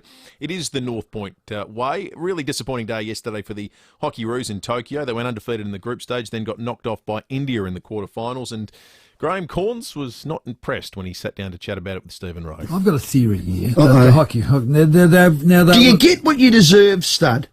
I think you do get what you deserve. I mean, I don't mean to sound brutal or rude or particularly critical, but they've had a lot of drama within the women's hockey program. For those that don't know, paint that picture. Well, there was a big blow up that there was a few complaints reached the higher echelons that some of the girls weren't being spoken to nicely. They were fat shamed. Fat shamed and critical of their weight and their fitness, and maybe the coach raised his or her voice at them, and and I'm starting to think, that's sometimes you got to accept it. If you're not fit, if you're overweight, someone's got to tell you, and you can't complain about that. So I'm just wondering whether this was a player-led agenda of their program. I mean, it's a long bow to draw. It might be they won 5 games, only conceded 1 goal. They were never behind.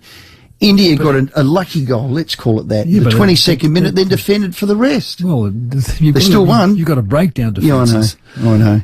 But I just like you probably do get what you deserve. It would be really interesting to have a very frank overview. You know, did the much publicised review did it work? Did it affect them? He scored 13 goals for and conceded 1 in the tournament up to the quarter final. I think their attitude looked pretty good up until that point in time. I think it's just unfortunately the nature of knockout finals in sports where there's naturally low scores. Yeah. You look to the group stage, if you're going to make some kind of comment on the style of hockey, what you'd suggest is they had an issue converting dominance in play into goals. They only beat New Zealand by 1 goal. They beat Japan by 1 goal, teams they were ranked higher then. But, you know, in the process, they beat Argentina, who were the third-ranked nation in the world. The the girls came in ranked second.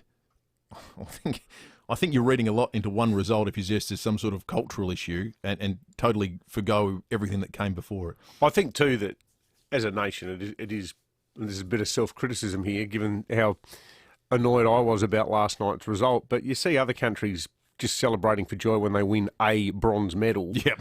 But here it's almost like, you know, we're talking about whether we need to, you know, have reviews or personnel changes or some kind of investigation when, you know, when we come forth. There are expectations.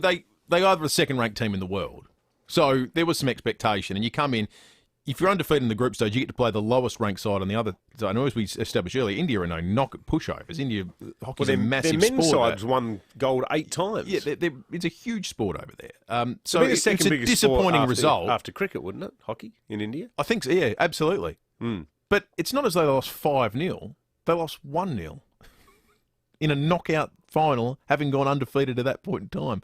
Sounds more like an off day than a cultural problem to me. We're getting a lot of good texts on the old Telstra Store Mount Barker text line about this appalling stat deck that I've been asked to sign. I've tried to bribe my way out of it, a bit like Albo with his vaccines plans. I've coughed up $5.50 to avoid reading it out, like this one from Grant on the Facebook live stream. As a Glenelg supporter, I say, whatever you do, do not sign it. Never sell your soul, not even for charity. Another one here from Alicia. David, don't sign it. I just donated $50. Good on you, Alicia. I'm a 32-year-old Sturt supporter, and I've grown up hearing about that grand final and that decision. And this one here from Tony. Sounds like he's down at the parade having a latte. Maybe David and the rest of the Sturt fan base can start wearing tinfoil hats, as they have many similarities with the anti-vax and anti-COVID protesters in that they both deny the existence of facts and they deny the science. Good sledge, Tony. I'll pay that one, mate. How about Crowy's Paints in Campbelltown? They have donated $550 and say, don't give in, David. $550. Oh, yeah, Crowy's. And they are the only place you need to go to get all your paint. Absolutely. The good people at Crowy's. Yep, only 2 shades of blue. That's all they sell. Plus $50 from Alicia. Now, the total remaining $3,925 for that get-out-of-jail free marker, or, put more importantly, $50,000 marker. $50,000 marker. Matt Halliwell's chipped in $20 as well. Good on you, Matt. Good on you, Melway. We need everyone who stands there in the outer in front of the old stand there on the eastern side western side rather to dig deep. Yes. Rearguard action required here. Absolutely. And most importantly, would get us to $50,000 for the Undy Drive, thanks to Catherine House and the Hutt Street Centre, 28 minutes after 7. 5AA's Tech Talk with your host, Adelaide Tech Guy Richard Pascoe. Thanks to Harvey Norman Computers. The internet, it's worldwide and it's unstoppable, or it was. You have the power to hit pause and give your family a break. If you've got kids, you probably also have a concern that they're spending too much time online. Trend Micro Device Security Ultimate gives parents the ability to set time limits across all devices, not just computers. It will work on gaming consoles, smart TVs, phones, or any other device that connects to the home network. Plus, Trend Micro will filter and protect your family from the parts of the internet you don't want in your home. Get into Harvey Norman now and ask for Richard's Special, the Trend Ultimate Device Bundle plus a year's subscription for just $129. Check out these great offers at 5AA.com.au. Thanks to Harvey Norman Computers. Concrete. It's not always dull and grey. At Outback Sleepers, our concrete is stylish and inspiring. Outback sleepers come in a variety of colours and patterns, from plain through to sandstone, rock and slate textures. And they're all designed to last for generations by a company that only manufactures concrete sleepers. If your builder is not using Outback sleepers, you need to be asking why not. Trust the brand Outback Sleepers, sold at over 60 local landscaping and hardware stockists. outbacksleepers.com.au. When was the last time you paid attention to your finances? Too frightened to open up that banking app because of what you might find? Well, getting on top of your finances can feel so overwhelming and confusing, but it doesn't need to. Small Change is a podcast packed with short, actionable tips to help you make a big difference to your finances. With 2 short episodes a week, you'll get practical advice that actually feels doable. Small Change. Listen on the FIVEaa Player app or wherever you get your podcasts. How do you make the experience of buying a new Mazda even better? You choose Mawson Lakes Mazda and get your perfect pick. Mawson Lakes Mazda has a huge range in stock right now, so you can get the perfect model and the perfect colour. And will you get a good deal at Mawson Lakes Mazda too? Come in and see their demo deal clearance prices. All the models, all the colours. The only limit is time. Mawson Lakes Mazda, just a short drive from the city. There was a time when I'd put up with overcooked steak. I'd look for the least expensive meal on the menu, and yet I'd pay over the odds for the sake of fashion. I was even prepared to drink cheap wine once.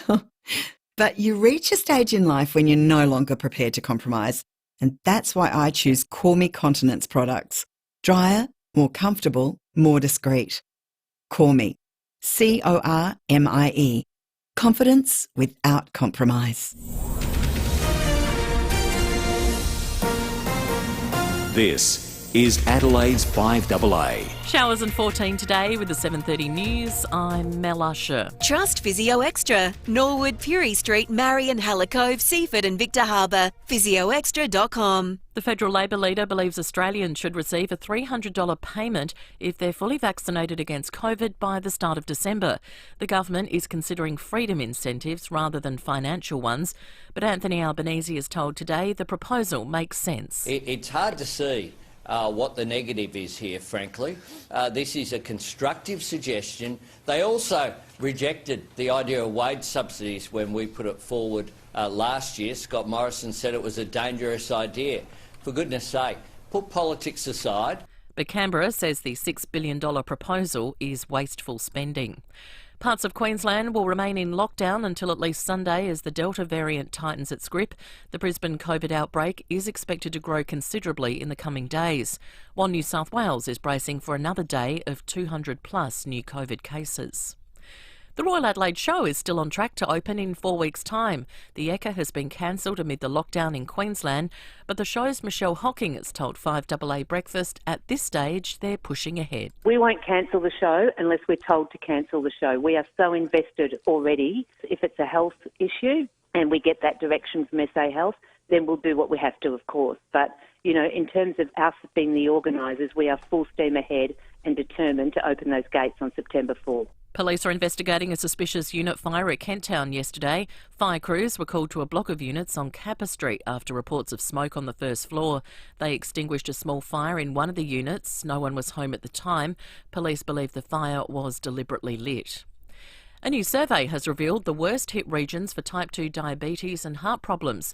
Nine's Meg van Lohausen has the details. Data from the Australian Institute of Health and Welfare shows Tasmania has the highest rate of heart disease in Australia. Victoria's Gippsland, Murrumbidgee and Western New South Wales have some of the highest rates when broken down by region. Northern, Central and Eastern Sydney have been found to have some of the lowest rates of cardiovascular disease and type 2 diabetes in the country.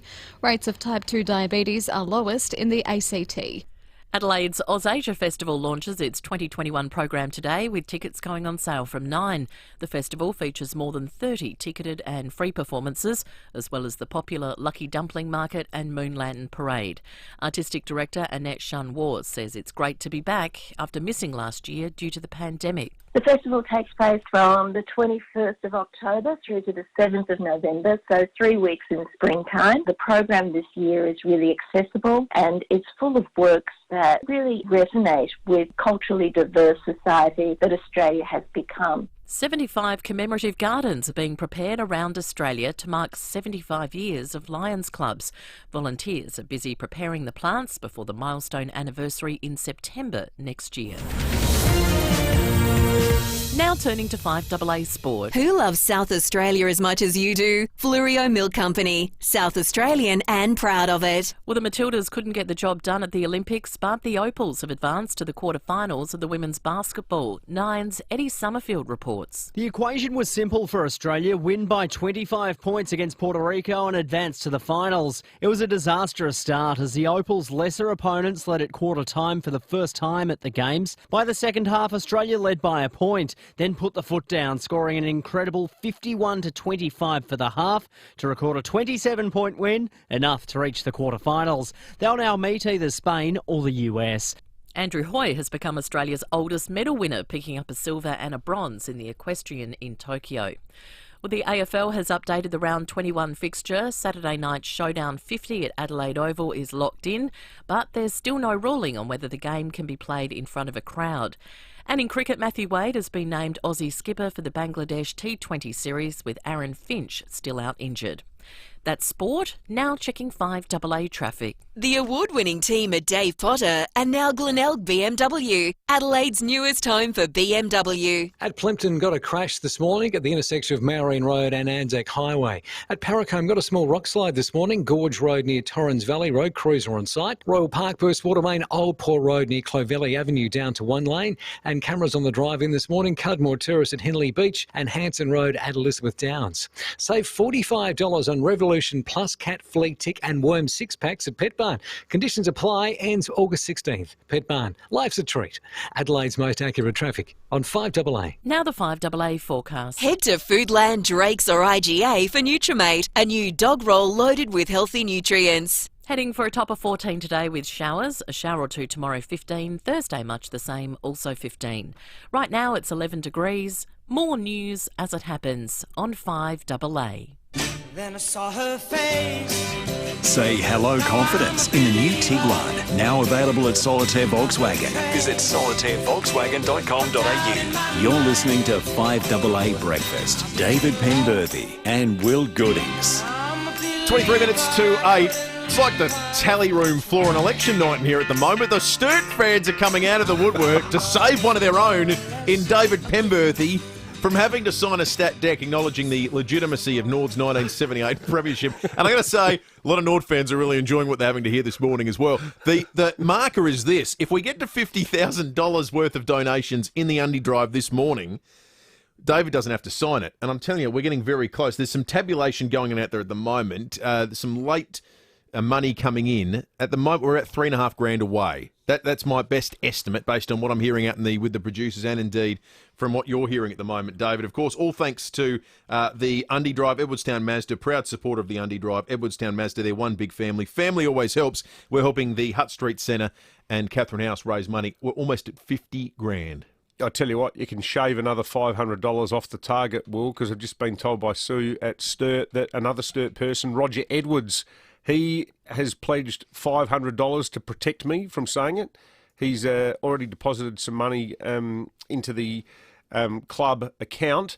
So when you add that to Sturt's pledge to match the $550 I've stumped up out of my own hard-earned, that is a $1,150 protective shield there from the mighty Double Blues. That is good on the Sturt Football Club for coming to the party. I think we've hit on a model here. We're going to embarrass every club into donating over the course of the next 3 days. Particularly under the leadership of Sue and Jason, Sturt are really, really, really good at raising cash when their backs are against the wall. The club almost folded about 10 years ago, and they created the model for standing on their own 2 feet with that buy a picket program and all the other pledges that they've done. Tessa's donated $50. Oh, good stuff, Tessa. Thanks also to Tracy, who's donated $50. Simon has donated $20. So a lot of the individual donations are coming in. They're helping as well. out. $3,285 to go until we get to $50,000. Hang on, we've even finished the last challenge. Oh my word! Lucy's in the studio. I reckon this is you, Will, with the challenge bowl challenge. Let's have a look. What's this one? You got a barrack for Germany against Poland in the next World Cup. Yeah, why not? All right, let's see what happens here. It's a big one. Oh, it's another stat deck. Surely not for me. We found out what we pay the Nova lawyers for. So the stat deck... I thought we paid them to stop me tweeting about stuff. Oh, this is good. The stat deck is for Andy Rusyon. Oh, here we go. I, Andy Rusyon, do not hate the Celtic Football Club. I think they're a reputable and respectable organisation, and I wish them and their fans every success. There's no way in hell Andy would ever read that out. No way. See, this is the thing. That was the point I was making earlier. There are some things that are so entrenched in your being, be it sensible or not, that you cannot do it. Speaking of being a good sport, in there. speaking of being a good sport, here's the challenge.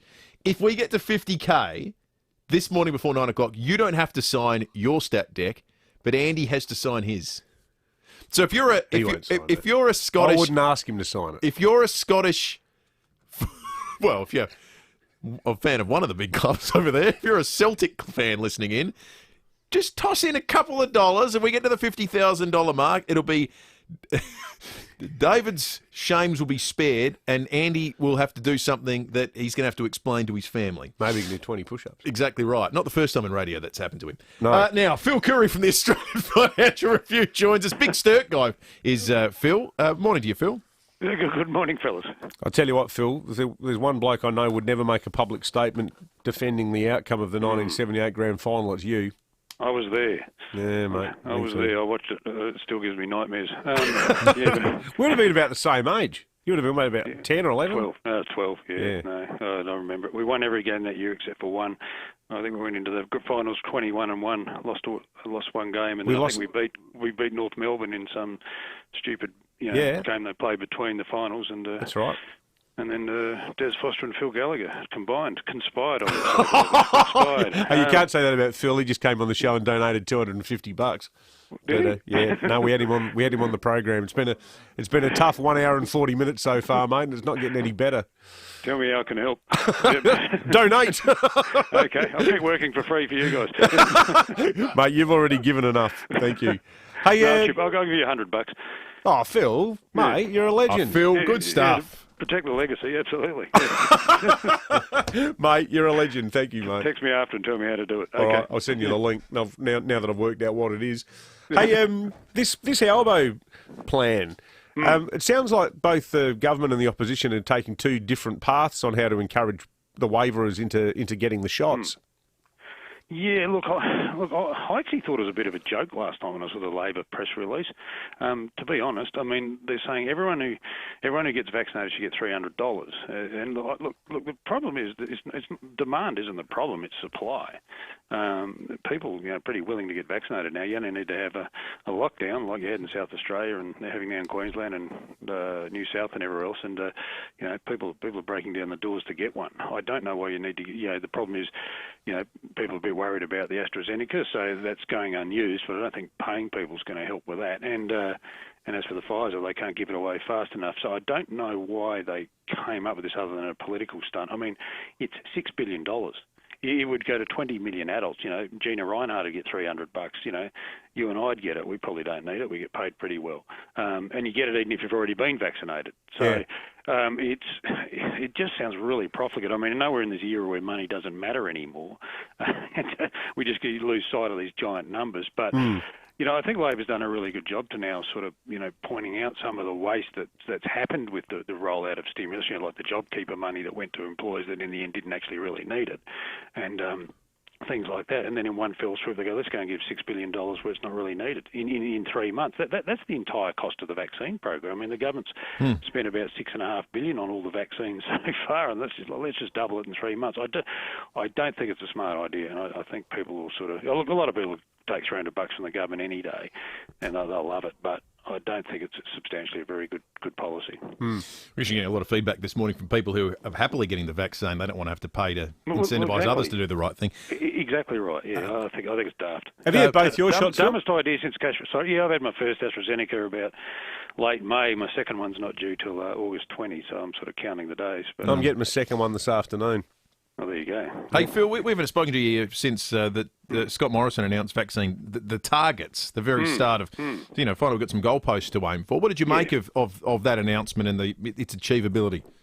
Look, I think it's a good idea by both the premiers and the Prime Minister, because we've had plans before. We're going to open up in 3 stages. I think the first one we were going to open up by July last year. Then they sort of had another 3-stage plan to Christmas. And each of those plans, it just sort of like a date. As long as we just socially distance and have contact tracing and all these sorts of things, we can open up our economy. Now we've got a vaccine.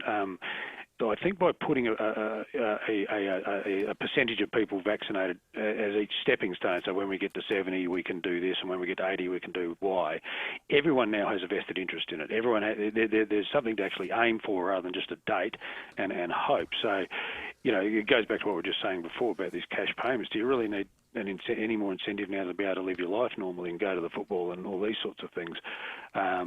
So everyone has skin in the game now, the premiers, the Prime Minister, and each and every one of us, to go and get vaccinated if and when they're available. And you have something to aim at now, and I think that's what's been lacking before. So it's a good idea. Look, I'm sure we'll probably run into problems, and some premiers like Mark McGowan over in the West, he's already said he'll do it at his own speed. Well, he's been sort of doing everything at his own speed anyhow, but everyone else seems to be signed up to it. And I think it makes ultimate sense. I mean, the only way out of this now is vaccination. Right? It's the only way out. I mean, you're seeing in Sydney, for example, where they're getting 200 and so cases a day. Anyone who's been vaccinated isn't getting seriously ill. I think 1% of hospital admissions in New South Wales are people who are vaccinated, 99% of people who aren't, right? So it's now, it's being shown, the evidence is now starting to come, and if you got the vaccine, you get it. It's like staying home with the flu, and no worse. So once we get to that stage, we can, start getting our lives back. 100%. And I can go back to Adelaide and see my mum. Exactly. Well, that's exactly what is at stake here. And even today, I don't need $300. I'd give it back. I just 100%. Absolutely, Phil. Mate, good on you. And thanks for the donation too. Absolutely. Yeah, there's the whiskey talking, Dave. No, send me a text and I'll send you the money. All right, mate. Good on you. Thanks, Phil. From the Australian Financial Review.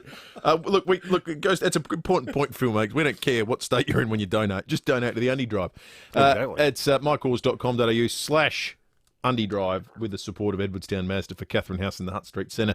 Let's check traffic, and we do so thanks to the award-winning team at Dave Potter, who are now called Glenelg BMW, Adelaide's newest home for BMW. At Plimpton, look out for crash at the intersection of Maureen Road and Anzac Highway this morning, causing a few delays. At Paracombe, got a small rock slide on Gorge Road near Torrens Valley Road, cruiser on site. Royal Park, burst water main there. Old Port Road near Clovelly Avenue down to one lane. And look out for cameras on the drive-in this morning. Andrews Road, Andrews Farm, Frederick Road at West Lakes, and Hogarth Road at Elizabeth Grove. Don't miss the must-see comedy action, The Hitman's Wife's Bodyguard. Fast track from cinemas to your home. The Hitman's Wife's Bodyguard, new to buy or rent on digital now. Adelaide's most accurate traffic on 5AA. If you've been looking for a battery to install at your home, the government's home battery scheme rebate will soon be reduced, meaning it will cost you more to install an energy-saving battery. Speak to Westside Energy right now about securing one of the few remaining spots, earning you a subsidy of up to $3,000. The government's home battery scheme rebate reduction could happen at any time, so you need to act now. The best side is Westside. Visit westsideenergy.com.au today. G'day South Australia, Cheats here. Over the years I've seen some great South Australian teams, but the best has to be the team from BL Shipway, who I've known for over 30 years. They've been looking after the state's hydraulic and pneumatic needs since 1953. You can find them on Richmond Road with stock on hand from quality brands like Ryco, Rexroth, Hydac and Enerpac. If you can't get to them, they'll send a Ryco 24/7 van to you anytime, anywhere. blshipway.com.au, a South Australian team you can count on. Now, here's a quick way to make a few dollars. This is a great idea. Just look around your yard. You'd be surprised how much money's lying around. If you have old street tools broken or unwanted blank frames, old white goods like fridges, freezers, got an old washing machine knocking around, even old car bodies, don't look at it as junk, look at it as dollar signs. And look, after you've scoured your home and your shed for hidden treasures, take all of it to Knorr Metals and they'll give you cash on the spot. Nor Metals, they're open Monday through to Friday, including Saturday mornings, and they'll pay top dollar for your scrap metal. So if you'd like a little extra play money, start looking around your yard or shed and get cash for your scrap metal, including car bodies, components, even radiators. Head to Nor Metals at 255 Grand Junction Road, Ottaway. That's Nor Metals, 225 Grand Junction Road at Ottaway. So, you've got a will. But, is your estate plan in place? What if you lose capacity to manage your financial affairs or to make medical or health decisions? What happens then? Who gets your superannuation? Who controls the family trust? From the simplest to the most complex wills and estate plans, Donlan Lawyers can answer your questions and help carry out your wishes. Wills and estate planning? Visit donlanlawyers.com. That's donlanlawyers.com. We reimagine the security of today. Innovative solutions that improve safety, create value, and accelerate business growth. For now and well into the future. Wilson Security. Innovating security for tomorrow. 5AA Breakfast is streaming live right now. To watch, simply head online to 5AA Facebook or search 5AA on YouTube. Say hello confidence in the new Tiguan, now available at Solitaire Volkswagen. Visit solitairevolkswagen.com.au. You're listening to 5AA Breakfast. David Penberthy and Will Goodings. 10 minutes to wait. Here's the equation. A bit like the equation for Nord was that Phil Gallagher had to kick the goal for them to win the grand final. The equation for David to avoid having to acknowledge the legitimacy of Nord's 1978 premiership is another $3,185 need to be raised for the Undy Drive in the next 70 minutes. 70 minutes. As an added incentive and to lure in some Scottish Celtic fans, as challenged by David only moments earlier, Andy will have to say the Celtic Football Club as a good group of blokes, or something similar in a stat deck. Acknowledge that they're a reasonable group and he doesn't wish them ill, which is not true. It certainly hasn't been true to this point in time. Keith in Strathalbyn's got a thought on the $300 vaccine incentive, a Labor policy. Morning to you, Keith. Good morning, Dave and Will. How are you going? Good, thanks, Keith. If Labor was genuine about this $300, instead of giving it to every single Australian, in a way they can give it to Australians by putting $6 billion into our hospitals. Yeah, well, that's probably a more long-term effective strategy. Absolutely. Good on you, Keith. Thank you. You can keep the thoughts coming in. Getting a lot of interesting ones on the Telstra Store Mount Barker text line too. We'll get to those shortly. Chelsea Carey from 9 News has the day's weather forecast for us. Morning to you, Chelsea. Good morning, guys. Yeah, we do have a few showers around today. I'm just looking at the radar at the moment. There's a bit of a break over Adelaide, just a couple of showers in the hills at the moment. We can expect more today. We did see some good showers overnight, 8 millimetres in the West Terrace gauge, a little more through the hills, generally 10 to 20 millimetres. Ashton picked up 21 millimetres. We could see another few millimetres across the plains today, and the atmosphere is so cold. There is also the chance of hail. We have a top of 14 degrees for the city, 13 for Elizabeth, and a little cooler in the hills, 12 for Mount Barker. Now, we will have a couple of showers in this west to southwesterly airstream over the next few days. So we have a shower or two and at 15 degrees tomorrow, Thursday and Friday. So get ready for that kind of weather pattern. Might be a little foggy on Thursday and Friday morning too. We will have some lovely breaks in the weather though as well. So we're not going to be rained out. And good news for the weekend, it is looking absolutely beautiful. Just a possible light shower on Saturday, but mostly fine, 16 degrees. Sunday, partly cloudy and 18 degrees. So just a beautiful weekend on the way. Fantastic. Good stuff, Chelsea. Chelsea Carey from That's nice for the weekend. Absolutely. That's terrific news. We might get some sort of word today on whether we get crowds as well for the showdown. Well, that's the suggestion is we will. But I don't understand why that's not something that is part of the Transition Committee's discussions. It's a separate SA Health and Stadium Management Authority conversation. Because I guess that what they would say is it's the assessment of an individual COVID management plan. Well, there's a text we got right at the start of the show, and I want to go all the way back and dig it out because I reckon it's really important. From Paul. Sorry you had to wait so long, Paul. Paul's a country person. Yep. At community football, we aren't allowed any spectators. My local club with a 1 per 2 square metre rule is allowed to have 95 people inside eating/drinking and possibly watching the game through the window, but no one outside in the open watching. Also, how are we allowed 95 people inside when a funeral or a wedding can only have 50? It seems so ridiculous to me. Actually, Paul, I'm not sure if you are a country person. There was another text we got from a country person. But I'm sort of stealing my own thunder a bit for breaking at 8. Well, let's just do it now. I was going to be breaking at 8. I've spoken to a couple of country people yesterday who are just getting increasingly fed up with the fact that if you want to go to the footy this weekend in Edithburgh or in Kadina or in Ceduna or in Naracoorte, the only people you can have there, you've got to be like the immediate guardian or parent of a child. So this is where the inconsistency stuff raises its head again. Like if we're going to go down the path of 25,000 people or 12,000 people or whatever it is at the Adelaide Oval, the people that I actually get really upset for here too are grandparents who want to watch their kids play. Because, there's people in their 80s. You start measuring your life in terms of months, not years. And they can't go and see their kids play. And the point is, in an environment on a vast oval where you're standing outside. Yeah, exactly right. Wear a face mask, make masks mandatory. But say to them, yeah, you can go and stand outside. Don't all stand in a huddle. Make sure you're socially distanced. I think that's a total lack of common sense. And I know it's not in the zeitgeist to, we're not meant to nitpick. Well, I don't think that's nitpicking. I actually think that is saying, listen, to SA Health, you've done a great job, but you're kind of paranoid. There's no risk here, and particularly if we can do it for the Adelaide Oval. 5 minutes to 8. Now, Darinka's donated $20. Lyle's chipped in $10. $3,155 to go to get to the 50,000 mark today. mycause.com.au/UndyDrive. David will have his blushes spared. He will not have to acknowledge the legitimacy of the 1978 grand final. And frankly, David is just the conduit. This is everyone on the text line and on the Facebook live stream is saying, do not do this. That's right. They're all Sturt people. Katarina just donated $100. Now, every Sturt person has a vested interest, because if David acknowledges it, I'm just going to say the Great Wall of, belief has got a big chink in it. It crumbles down. If you were a united force all saying that you were robbed, and one of your foremost spokespeople in the media starts saying, I'm telling you, it's worth a little investment. Investment for the Andy Drive. If you're swinging around Nord supporters, I would rhetorically ask them, how would they feel signing a stat deck saying that Scott Hodges deserved that free in the prelim when he kicked that amazing goal from half-forward flank? Sure. Footy Park into a howling gale. Yeah, absolutely. Greatest goal ever kicked in SANFL history. Got about 53 minutes remaining. 3,055 to go. Huge Sturt fan, Katarina, just chipped in $100. $3,055 to go.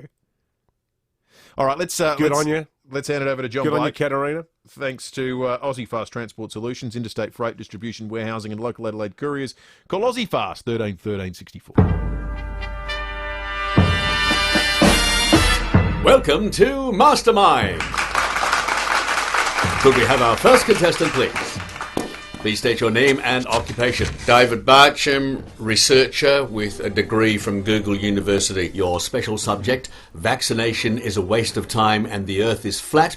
And your time starts now. Why do you maintain the earth is flat? Looks flat to me. Correct. Why do you think vaccination is a waste of time? Because I can hardly be bothered washing my hands, let alone getting an injection. Correct. And because I saw a YouTube clip of someone saying that vaccination's a waste of time. Correct. Bonus point. Why do you not believe scientific evidence that shows the Earth is an oblate spheroid rather than a flat plane? Because scientists use really big words and concepts that I will never be able to grasp. Correct. What do you consider man's greatest scientific achievement? PlayStation 5? Correct. If a person like you can't understand basic concepts like the shape of the earth and the value of vaccination, how do you possibly get through a single day? Beats the crap out of me. Correct. And after round one, you have a perfect score. You're our Mastermind Master Moron of the Week. Join us next time on Mastermind. More from John Blake coming up after 8:30 when we go behind closed doors. Need an electrician and need one today? Ken Hall Electricians do it all. From lighting, power points and appliance installation to a full house rewire. No job is too big or small. Give Ken a call. Ken Hall Electricians. 8364 5855. The big beauty sale is back at Terry White Chemmart. Get half price off Neutrogena, L'Oreal Skincare and Cosmetics, Maybelline, Revlon, Nude by Nature and selected Max Factor. Shop in-store now. Real value every day at Terry White Chemmart. T's and C's apply. Sale ends August 17. Is that one there? No. Oh, found one.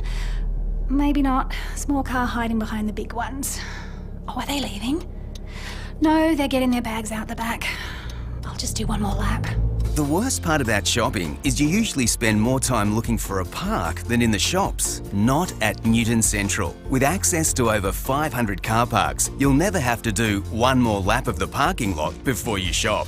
Newton Central, Gorge Road, Newton. If you've been looking for a battery to install at your home, the government's home battery scheme rebate will soon be reduced, meaning it will cost you more to install an energy-saving battery. Speak to Westside Energy right now about securing one of the few remaining spots, earning you a subsidy of up to $3,000. The government's home battery scheme rebate reduction could happen at any time, so you need to act now. The best side is Westside. Visit westsideenergy.com.au today. You can trust 9 News is live and local. Weeknights at 5, nightly at 6. 9 News. Online, on DAB digital radio and on 1395 AM. Talking Adelaide. This is Adelaide's 5AA. Showers and 14 today with the 8 o'clock news. I'm Mel Usher. Looking for the perfect winter exercise? FIVEaa Extra offers clinical Pilates at 6 locations. PhysioExtra.com. The federal government says Labor's $6 billion proposal to encourage take-up of the COVID vaccine is wasteful spending. Under the plan, people would receive $300 once they're fully vaccinated. The offer would only be on the table until December 1st. Finance Minister Simon Birmingham says this sort of cash splash doesn't work. The evidence from behavioural economists and others government has worked with show that these types of proposed cash incentives from the Labor Party aren't necessary, won't change the dial or work, and ultimately would prove to be quite wasteful in terms of the overall scale of public expenditure. Residents across southeast Queensland are settling in for an extended lockdown with the COVID outbreak there continuing to grow. Nine's Laura Anderson is in Brisbane. Authorities are bracing for more cases today after 13 were detected in the community yesterday. All are linked to the Delta outbreak, first detected in a student from Indooroopilly State School on Friday. It brings the cluster to 31 cases. The missing link between the outbreak and 2 returned travellers from overseas remains a mystery. Authorities are pleading with Queenslanders to get tested, even if they have the mildest of symptoms. As it stands, the lockdown is due to end at 4 on Sunday afternoon. And South Australia has closed its border to anyone arriving from southeast Queensland.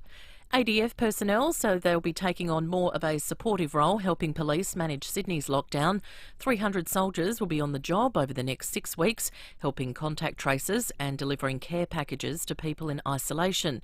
National Commander of Operation COVID-19 Assist, Brigadier Mick Garraway, has told Nine they might not be needed for that long. Hopefully we won't be needed for that long, and as soon as the need for that extra capacity that we can generate, once that need's gone, we'll go back to doing what we do and get out of the way. It's full steam ahead for the Royal Adelaide show, despite the Ekka being cancelled in Brisbane.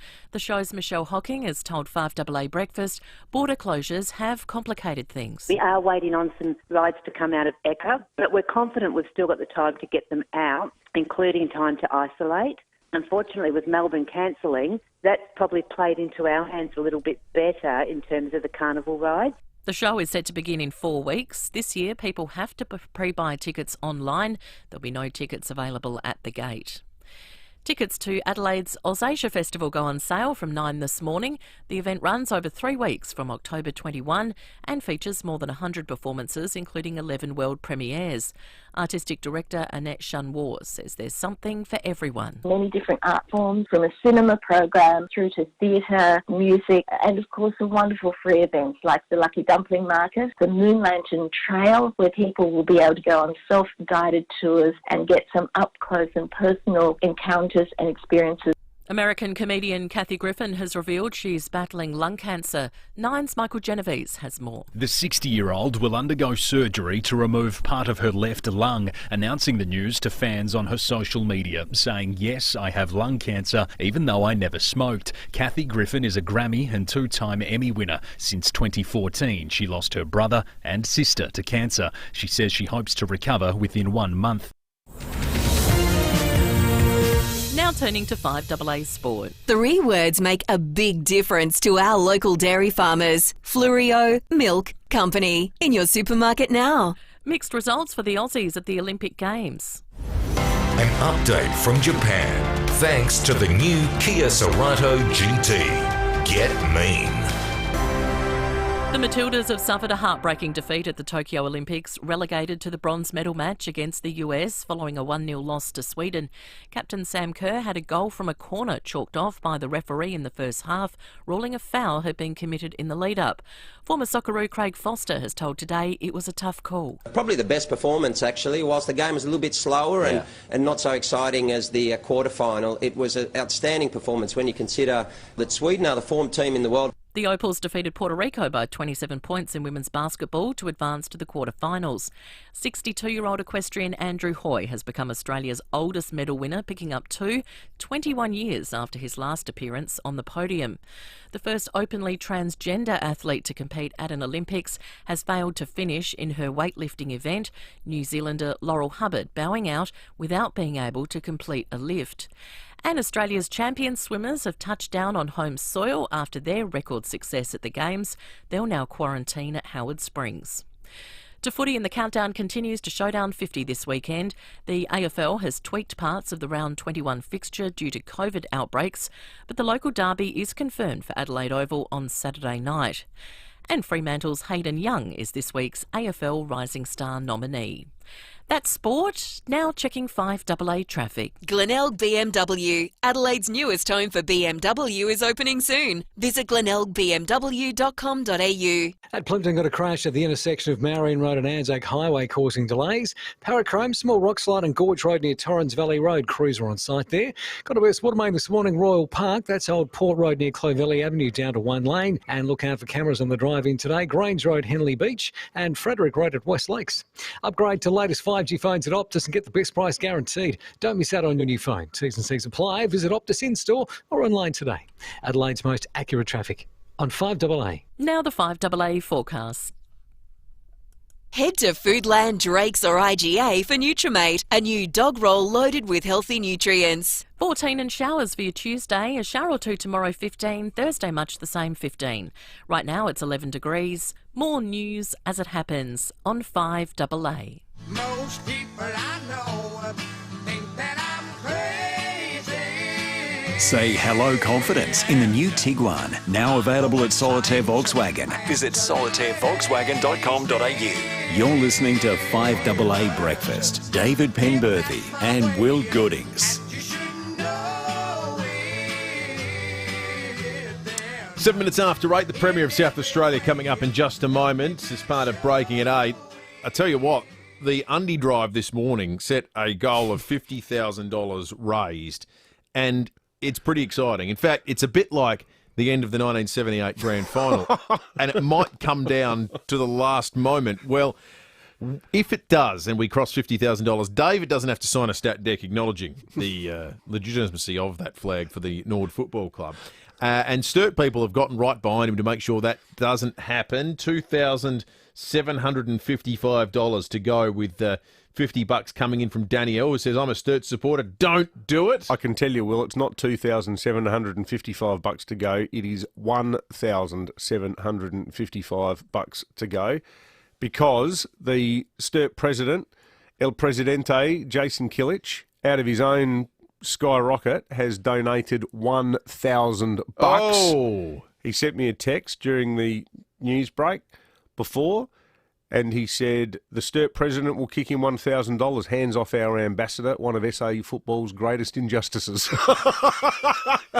Staten Evans too, from Crowy's Paints, they've made a donation, a very generous $550 donation too. He's written in, he's Fraser Evans' brother, and he says, Dave, stay strong. My brother played in Sturt's last two flags. I'd rather die before hearing about Des Foster's brain fade in 1978. I believe Will's dad broke the news on Des Foster's admission as well. Good luck for the rest of the week. The Hutt Street Centre and Catherine House deserve all the help they can get. Indeed they do, Staten. Good on you, mate. Thanks for the donation. Don from Stonyfield's chipped in $250 as well. Very visible Sturt fan. Don from Stonyfield. Don's chipped in. Don, good on you, mate. We're getting closer. Where are we at? $48,245 away. Oh, sorry, $48,245 is where we're at. So we're only $1,700 away from you getting out of jail here, Dave. Not free, getting out of jail for the price of a pretty remarkable series of donations to the Hutt Street Centre and Catherine House, which is just sensational. Getting to $50,000. We're going through until Friday. It's just overwhelming, the generosity of South Australians. Now, we're going to have the Premier on in a moment. And it does give us the confidence to manage risk in a different way and to maybe take a step further in terms of relaxing restrictions that we might ordinarily take. That was the State Emergency Commander Grant Stevens yesterday at the press conference. We'll talk to the Premier about things that have changed and what might come in a week's time. He's coming up in just a moment. Wanted to play a bit of audio, though, out of the UK. This was really interesting, especially when you consider last night that the federal opposition leader, Anthony Albanese, is proposing a policy at the cost of $6 billion whereby every Australian who's vaccinated by December 1 this year would get $300, a policy targeted at combating vaccine hesitancy. In the UK, there's some new data out that suggests the booster shot, so the third shot you get a little bit later to protect against Delta strains and all this other stuff, should perhaps come from the vaccine make that you hadn't had previously. So predominantly it's AstraZeneca in the UK. And some of the science now suggests you get a better immune response if the third shot, the booster, actually comes via a different means, via a different methodology. That would mean getting Pfizer. Have a listen to what these Brits at a nursery said when asked by the Sky News journalist about the prospect of switching from AstraZeneca to Pfizer. I think I'd rather just have the same one that I've already had. I'd prefer the same one because it seems that it's quite successful. I think you should stick to what you've had. I mean, I had the AstraZeneca and I would expect to get that again. It's like they're from another planet, not another country. When you could hear in Australia people falling over themselves to try and get Pfizer. Yeah. That's the lived experience of people that have had it twice in the UK who were so confident, had such a good experience with it. The prospect of going to another, in inverted commas, brand makes them feel very uneasy. Yeah. It's extraordinary. There's been clearly so many different factors that have contributed to the hesitancy here. ATAGI being the biggest problem, the chief committee that warns about the dangers. Even saying dangers is massively overblown. Yeah. Like I saw this interesting set of statistics yesterday on the Tysers website, comparing it to like bungee jumping, crossing the road, driving a car, taking part in the running of the bulls in Pamplona. You're more likely to get injured by a bull than you are taking AstraZeneca. You're more likely to get cleaned up you're 8 times more likely to get cleaned up crossing the road to go to your local supermarket than you are from taking AstraZeneca. Like you might as well stand outside in a thunderstorm holding a 9-iron, and like AstraZeneca is vastly safer than any of those things in a statistical sense. Great text on the Telstra Storm Out Barker text line from Guy in Highgate. Good morning, all. Forget Albo's $300. I'm a week away from a second AZ shot. All I want is the freedom to travel in Australia without the fear of being locked down. I'm about to cancel yet another trip to Queensland. No wonder that the tourism industry is in a world of pain. Give me my Vax passport and I'm a happy man.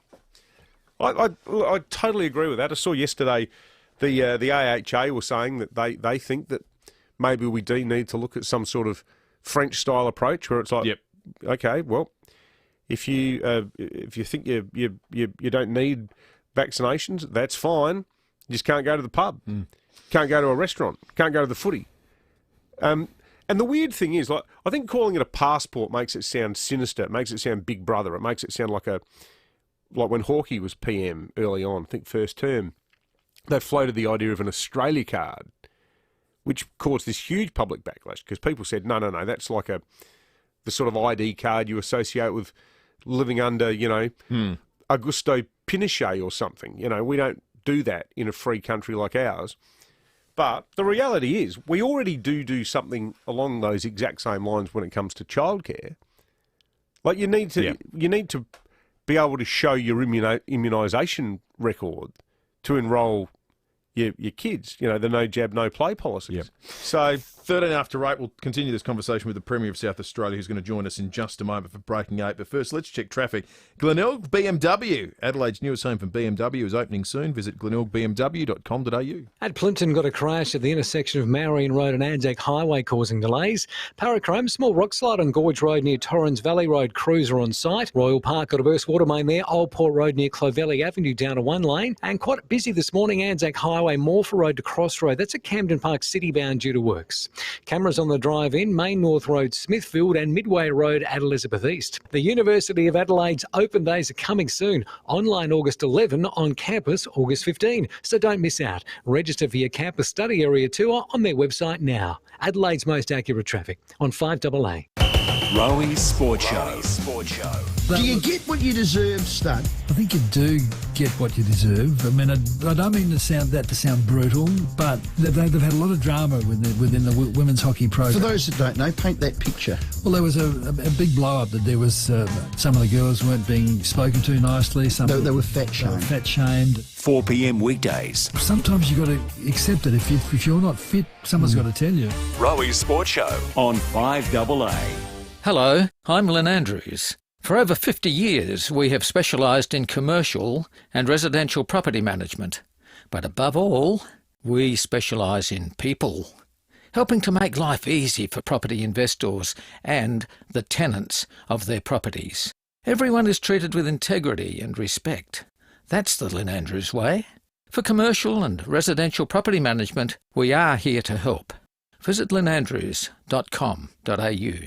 Don't just get a forklift, get a Toyota forklift. When you need a forklift, don't just get a forklift, get a Toyota forklift. Get the world's #1 forklift brand. Get legendary Toyota reliability, get world-leading safety, and get it from toyotamaterialhandling.com.au. Get the Toyota Forklift Advantage. For sales, service, and hire, get a Toyota forklift. Leon here. I trust Zen Energy for my renewable energy needs. There is no doubt that battery storage is the future of energy in our homes, which is why Zen Energy has a special offer for you. Simply mention 5AA to unlock exclusive pricing on Tesla batteries. Join the Tesla Energy Plan and receive $2,000 off the cost of the already discounted Tesla Powerwall 2. You only have until August 13 this year to act. Visit zenenergy.com.au/5AA. If you want retaining wall sleepers that will last, the only concrete sleepers you should be using is Outback Sleepers. They're the strongest concrete sleeper available, and they come with a 35-year product warranty. Once it's in, nothing's going to move it. Nope, still there. Ask for the brand Outback Sleepers, sold at over 60 local landscaping and hardware stockists. Or look online at outbacksleepers.com.au. You can trust 9 News is live and local. Weeknights at 5, nightly at 6. 9 News.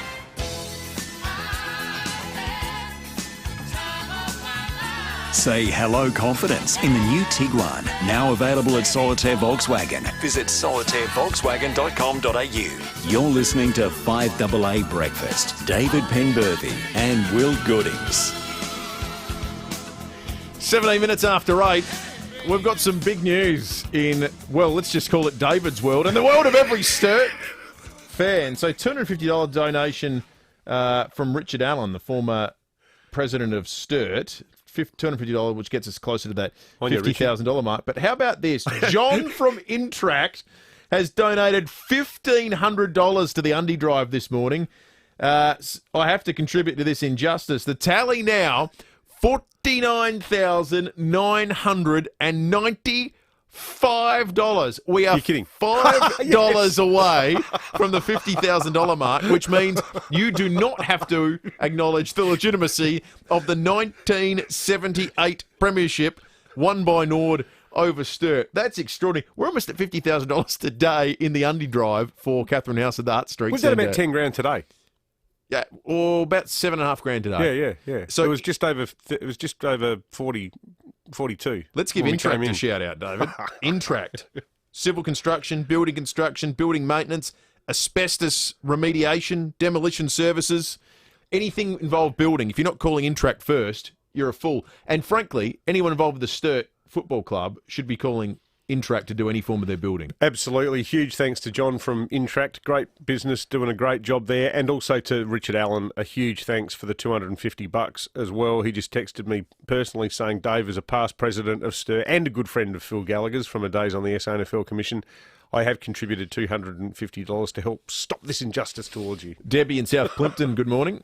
Look, they've done massively, those people, and I'm going to do a tiny, tiny bit when I get back in. I'm donating that $5. Oh, Debbie! He's saved, Debbie. David is saved. There are tears welling up in his eyes. This almost makes up for the loss of the 1978 Premiership. No, doesn't go that far? No, not quite. All right. Not quite. $50,000. Hey, huge thanks to everyone. Hugely important cause, but the charities. You not signing the document. That was a pretty important cause too. $50,000 for Catherine House in the Hutt Street Centre, and we've still got the donations coming through until Friday. mycause.com.au/undidrive. I think the Premier of South Australia, being a big Nord man, would have been an interested observer to all these shenanigans this morning. I imagine his position on Phil Gallagher's goal is somewhat different to yours. Premier, good morning. Good morning, Will. Good morning, David, and good morning to all of your listeners. So, Premier, some reasonably good news yesterday with the lifting of some aspects of the restrictions. Do you think that we're on an optimistic path? I mean, is the hope? Because there's still a lot of businesses that are doing it tough. There's a lot of people in regional areas who are scratching their heads about some of the restrictions they're still under. Do you think in a week things are going to look different? Look, I'm hopeful. The reality is we've just got to be a little bit more careful than we have been in the past. There's no doubt about that. The Delta strain is highly transmissible, and we can see the consequences of that in New South Wales and now in Queensland. And at National Cabinet on Friday afternoon, we were really presented with I think very compelling information, both from a health perspective and from an economic perspective, that going hard, going early is what we need to do, and that we really just can't become complacent with the Delta variant. And that was a very, very clear message that came out of that. So I think we were probably, if we're truthful about it, a little bit complacent back 3 or 4 weeks ago. We thought we'd beaten it. Actually, it is highly transmissible, and we're going to have to be, I think, pretty wary right through until we get that vaccination rate up. So, look, I think people are doing the right thing. I've been walking around and people are wearing their masks, which are really good. I'm seeing a high-level compliance there. And I think that'll give the Transition Committee the confidence that they need to continue to look at, sensibly easing those restrictions. Now, you raised Country SA, and one of the things that we know in Country SA is that, with the footy and things like that, can crowds go to watch the footy? That is something that we're trying to get a little bit more clarity on at the moment, because, it's an outdoor activity. It's lower risk, and so this is something the Police Commissioner is going to have a bit of a look at. But, basically, we do not want to keep any of these restrictions in place for one day longer than we need to. But I think we all appreciate we don't want a lockdown as well. Can I ask you a question, Premier, that goes to the heart of what I think is a lot of the community frustration with this, and obviously this is something that's centred more at federal management of this. The bloke I do the radio show with is in his 30s. He still doesn't know when he's going to be able to get a vaccine. Now, we keep getting told we all need to get vaccinated, and I couldn't agree more. I'm having my second AZ shot this afternoon. But when are we going to see some action for people aged in their 30s and their 20s and so forth here in South Australia? Well, it's a really good question. Look, the person that's sitting there in their 30s, they could go and have the AstraZeneca shot today.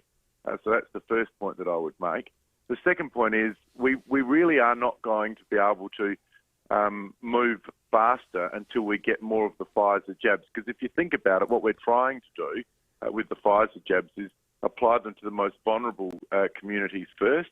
And we know that the symptoms and the disease is far harsher the older that you are. There are some exceptions to that, but the older that you are. And that's why if we open it up to everybody now, then it would really push out the time frame for some of the people who are in the most vulnerable cohorts. So we're trying to work through those before we open it up to the younger age groups. But what I can say is that Lieutenant General Fruin has been able to bring forward millions of doses that were, I think, scheduled to come to Australia next year into this year.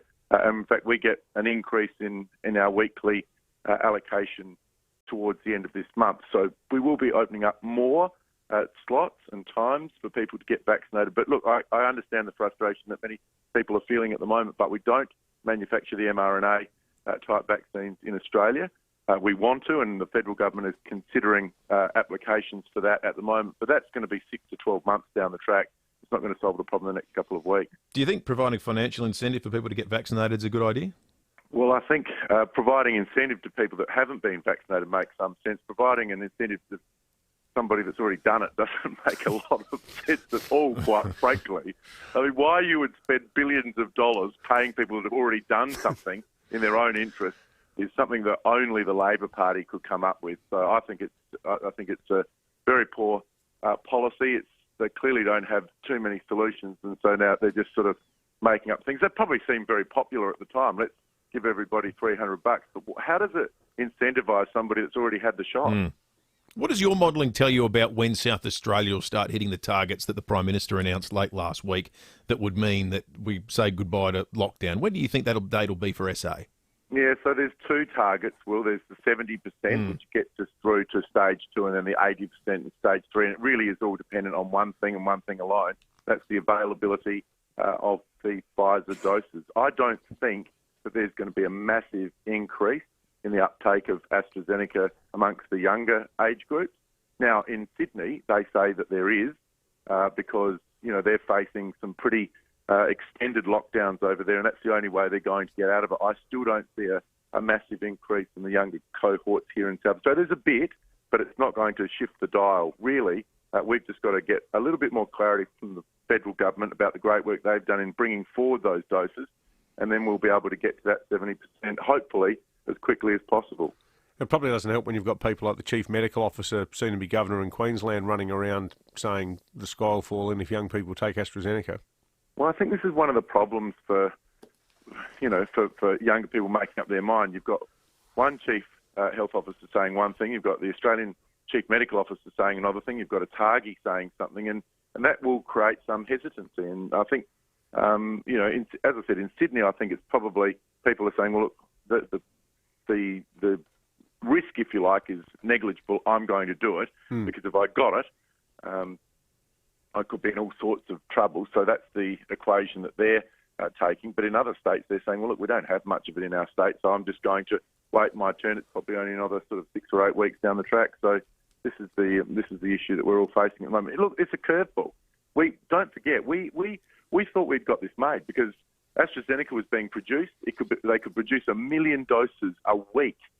And so we thought this is absolutely fantastic. And as our insurance policy, we're going to bring the Pfizer in from overseas. So we'll have a choice of 2. In fact, we originally looked at 5 different vaccines. And of course, we all know what's happened. The ATAGI advice has changed.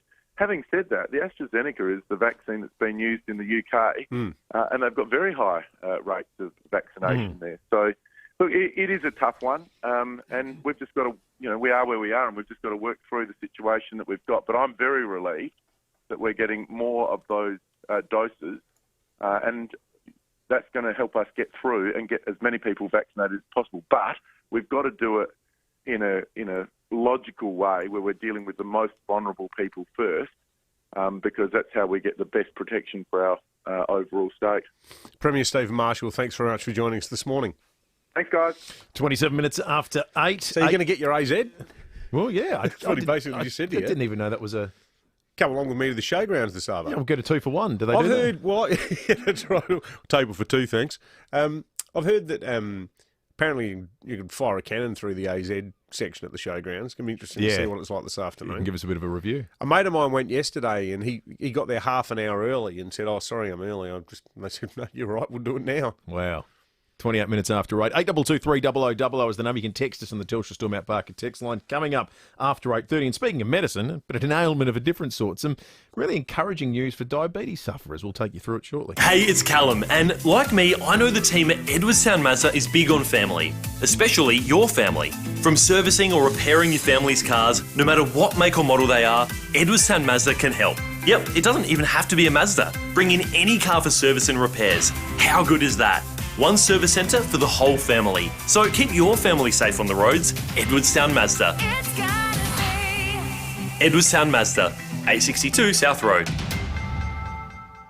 Connection. That's what family is all about. For 45 years, the FIVEaa family has been forging connections with premium winemakers, brewers and distillers from across the country, and increasingly right here in our own backyard. These connections ensure you're getting the very best from the very best. For example, FIVEaa uses a controlled storage environment so every bottle is kept at the temperature its makers intended until you take it home and savour it. FIVEaa, your local independent SA family liquor stores. Taking time to listen can make all the difference. Farrell & O'Neill Funerals is a South Australian family company committed to guiding and supporting families at an emotional time. We value a lifetime by offering a compassionate, caring and unique service with attention to the smallest detail. Finding guidance through a difficult time can be comforting. Farrell & O'Neill Funerals, 8296 3134. There was a time when I'd put up with overcooked steak. I'd look for the least expensive meal on the menu, and yet I'd pay over the odds for the sake of fashion. I was even prepared to drink cheap wine once. But you reach a stage in life when you're no longer prepared to compromise, and that's why I choose Call Me Continence products. Drier, more comfortable, more discreet. Call Me. CORMIE. Confidence without compromise. If you're looking for a new local, you know, the kind where you can get all your shopping done, where you don't have to spend all your time looking for a park. The kind where you can pick up presents, do the weekly shop, and stock up on seafood and small goods. Look to Newton Central. With a newly renovated Drake's, Barossa Fine Foods, Seafood Works, Target, and many more shops, Newton Central is set to become your new local. Newton Central, Gorge Road, Newton.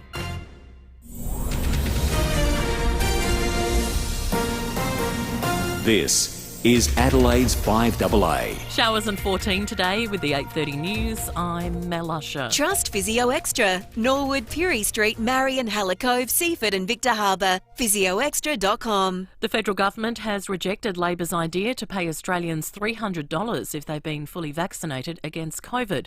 Nine's Michael Packy reports. The opposition says more must be done to increase the take-up of the COVID vaccine. It's proposing a $6 billion cash splash, which would be used to pay people $300 once they have both doses. Labor leader Anthony Albanese believes the money would not only act as an incentive but flow back into the economy. In the lead up to Christmas, they spend it. Finance Minister Simon Birmingham argues these sorts of measures don't work. It would prove to be quite wasteful in terms of the overall scale of public expenditure. The opposition's plan only has a shelf life of December 1st and won't pursue the policy going into next year's election. The ACT has reached a significant milestone in its vaccination program, with half its adult population receiving at least one dose of a vaccine. Canberrans aged 30 to 39 can now book appointments to receive a Pfizer vaccine, as the territory pushes to be the first jurisdiction to reach the 70% vaccination threshold. Organisers of the Royal Adelaide Show say they won't be cancelling unless they're told they have to. The Ekka has been called off in Brisbane amid the worsening COVID outbreak in Queensland. But the show's Michelle Hocking has told 5AA Breakfast, we've still got 4 weeks to go here. Our conversations with SA Health are that they're doing everything they possibly can to help us get a Royal Show across the line. It is a week-by-week proposition, but, we're still confident. South Australia is looking good, so we just need to keep going in that direction. Police are hunting an arsonist after a unit fire at Kent Town yesterday. Senior Constable Jen Cullinan says it broke out on the first floor of the unit block on Kappa Street. MFS extinguished the fire in one of the units, which has caused substantial amounts of damage.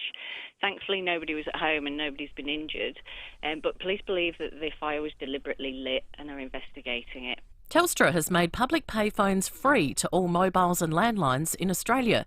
Last year, people made 11 million calls from payphones, with particularly heavy use during emergencies like bushfires and floods when other communications infrastructure is offline.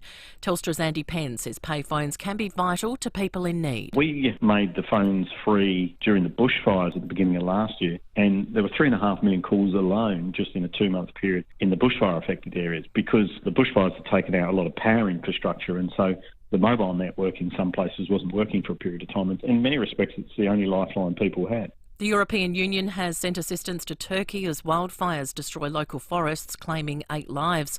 Russia, Iran, Azerbaijan and Ukraine have already sent firefighting aircraft. Now turning to 5AA Sport. Who loves South Australia as much as you do? Fluorio Milk Company. South Australian and proud of it. Our Olympic swimmers are now in quarantine in the Northern Territory after arriving back on home soil from Tokyo. But we could enjoy more success in the pool with our women's water polo team in the quarterfinals tonight. The Matildas have been denied a shot at an Olympic gold medal, going down to Sweden 1-0 in the semi-finals. Former Socceroo Craig Foster's told Nine there's no shame in going down to the Swedes. They're highly likely in 2 years' time to be making the World Cup final here on home soil. So the step that the Matildas took last night is very much about, their destiny here back at home in 2 years. It's going to be absolutely huge. The Matildas will now face the world number 1 ranked nation, the USA, in the bronze medal playoff. The AFL has confirmed the times, dates and venues for round 21, stretching across 4 days. It'll wrap up with a top 8 clash on Monday night between Melbourne and West Coast. For the first time, Collingwood will venture to Launceston to take on Hawthorn. And a win for the Adelaide Thunderbirds. They've defeated the Melbourne Vixens in Brisbane 59-50. That's 5AA Sport, now checking traffic. The award-winning team at Dave Potter and now Glenelg BMW, Adelaide's newest home for BMW. At Exeter, got a burst water main on the Causeway Road near Carlisle Street. At Plimpton, still got residual delays from an earlier crash at the intersection of Marion Road and Anzac Highway. Parracombe, got a small rock slide on Gorge Road near Torrens Valley Road. Crews on site there. And Royal Park burst water main there, Old Port Road near Clovelly Avenue. It's down to 1 lane. Look out for cameras on the drive-in today. Fairfield Road, Elizabeth Grove and Tapley's Hill Road at Glenelg North. Build your new home with Rivergum Homes. You get $25,000 of in-demand premium upgrades for no extra cost. Details at rivergumhomes.com.au. T's and C's apply. Adelaide's most accurate traffic on 5AA. Now the 5AA forecast. Head to Foodland, Drake's or IGA for Nutrimate, a new dog roll loaded with healthy nutrients. Showers and 14 today, a shower or 2 tomorrow 15, Thursday much the same 15. Right now it's 11 degrees. More news as it happens on 5AA. Say hello confidence in the new Tiguan, now available at Solitaire Volkswagen. Visit solitairevolkswagen.com.au. You're listening to 5AA Breakfast. David Penberthy and Will Goodings. 24 minutes to 9, behind closed doors, coming up shortly. The big news this morning, though, we have crossed $50,000 in the Undie Drive. It's just extraordinary, the generosity of South Australians. Catherine House and the Hutt Street Centre with the support of the wonderful people at Edwardstown Mazda. But of course, under sufferance, the Sturt people have really gotten involved this morning as well. And you have been saved from having to sign that stat deck. Over $50,000. We'll deep into the Challenge Bowl again tomorrow morning and see what happens next. This was some really exciting news. Britt, late yesterday, a story involving some developments in the world of diabetes sufferers. An oral form of treatment would inhibit sugar absorption. Works like a gastric bypass, but of course that's some fairly major surgery. This is medication. Professor Chris Rayner is a researcher at the RAH in Adelaide University and joins us now. Professor, good morning to you. Good morning. This is a really exciting story, Professor Rayner. It sounds like a potentially life-changing development for the many Australians with diabetes. Just actually off the top of your head, well, probably not off the top of your head, given it's your exact line of work, how many people in Australia have got diabetes? Well, in fact, it's over 1 million people in Australia now. I think it's about 1.2 million, and the majority of those have got the form called type 2 diabetes. So what does that mean for them? Do they have to inject themselves with insulin? Well, type 2 diabetes is a form that is often related to lifestyle, overweight. There's a family history element to it. Some of them in the advanced stages need to inject insulin, but most people don't. So what would this pill, how does it work? What is the thing that it does? Well, I think the exciting thing about this is it recognises that the gut is really one of the central things in the control of blood sugar. And what this pill does, it's a way of mimicking the gastric bypass surgery that we know is one of the most effective treatments for type 2 diabetes. So in bypass surgery, the first part of the small intestine gets bypassed in that operation, and in some way, doing that seems to have a profound effect on diabetes. So what this capsule does is it contains a polymer that sticks to the lining of the upper small intestine and prevents the interaction of the nutrients with that lining. So is it a treatment that will help everyone with type 2 diabetes? We don't yet know exactly the spectrum of patients who will get the most benefit. It's got potential to help people both at the early and the late stages. I suspect it may be the people at the earlier stages that have got most to gain, because at the end of the day, what we want to do is prevent the progression of the disease and prevent the complications that really cause havoc with these people's lives. So this is a huge coup for the uni and for South Australia to be at the cutting edge of this research. How long have you been working on it for? We've been talking with the company for 3 or 4 years and giving them advice on how to get this into humans. This product came out of Johns Hopkins in Baltimore. It's been tested in animal models and it seems to be extremely promising. But the stage of research we're at the moment is to translate that into humans. So through CMAX in Adelaide, we're about to start a first-in-human trial where we're going to be giving this capsule to healthy volunteers, because the first thing we need to do is to make sure that it's as safe as it appears to be in the animal models and that it's well tolerated. And then we can roll it out into people with type 2 diabetes. So what sort of people are you looking for and how many people do you need for the testing? At the moment, we're looking for about 65 people, and they'll be healthy volunteers. They'll be between the ages of 18 and 65, and it'll be through the CMAX facility on North Terrace. And I think this is a real triumph, the fact that Australian clinical trials are moving ahead, and Australia is seen as a wonderful place to do clinical trials these days. Absolutely. So, sorry, what was the length of time that these sorts of the trial period will go on for? This is for the people that volunteer for the trial. It's only a short-term trial. They'll receive either one dose of the medication, or they'll receive 5 days of dosing, depending on which phase of the trial they're in. It's very exciting. It's great for people that sufferers of type 2 diabetes, but as David said, it's also exciting that these kinds of things are being worked on and developed right here in South Australia. Professor Chris Rayner, thanks for your time this morning, researcher at the RAH and the Adelaide Uni. 19 to 9. So just quickly, you put that in the context of diabetes is something that's always been regarded as a curse. Yep. You know, something you just got to cop. And this is where the sort of vaccine hesitancy, I just for the life of me cannot understand it. Like, I was talking to Dad last week about polio when he was up at the primary school there in Stirling East in the 1940s. You know, you'd come home from school and like another kid's got polio. Yeah. Another kid's spine has been infected by the polio virus. There's a chance they're going to end up crippled for life. Kids being put into splints. You know, we've spoken before to Oren Klemick about the sheer horror he endured with his son. With a disease now, meningococcal, which you can vaccinate against. You know, you hear about the prospect of the life-sapping quality of having to inject yourself with insulin being taken off the table. You know, people who go into science are the most modest, humble, head down, diligent, thorough, hard-working people. And what we've seen over the last 18 months is a collective international effort to move as fast as we can to save humanity. I don't know why anyone, for whatever weird reasons, they just go, I don't believe it. I mean, how many extinct diseases do you need before you recognise that science works? Yeah, but they're not arguing from a fundamental basis of reason. It's the idea that the entire thing is a story concocted by Big Pharma to make money. And they read about it on a GeoCities website once, and now it's on Facebook. And the reason it's nowhere reputable is because everyone's in on it. Once you buy into a conspiracy, you can discredit anything.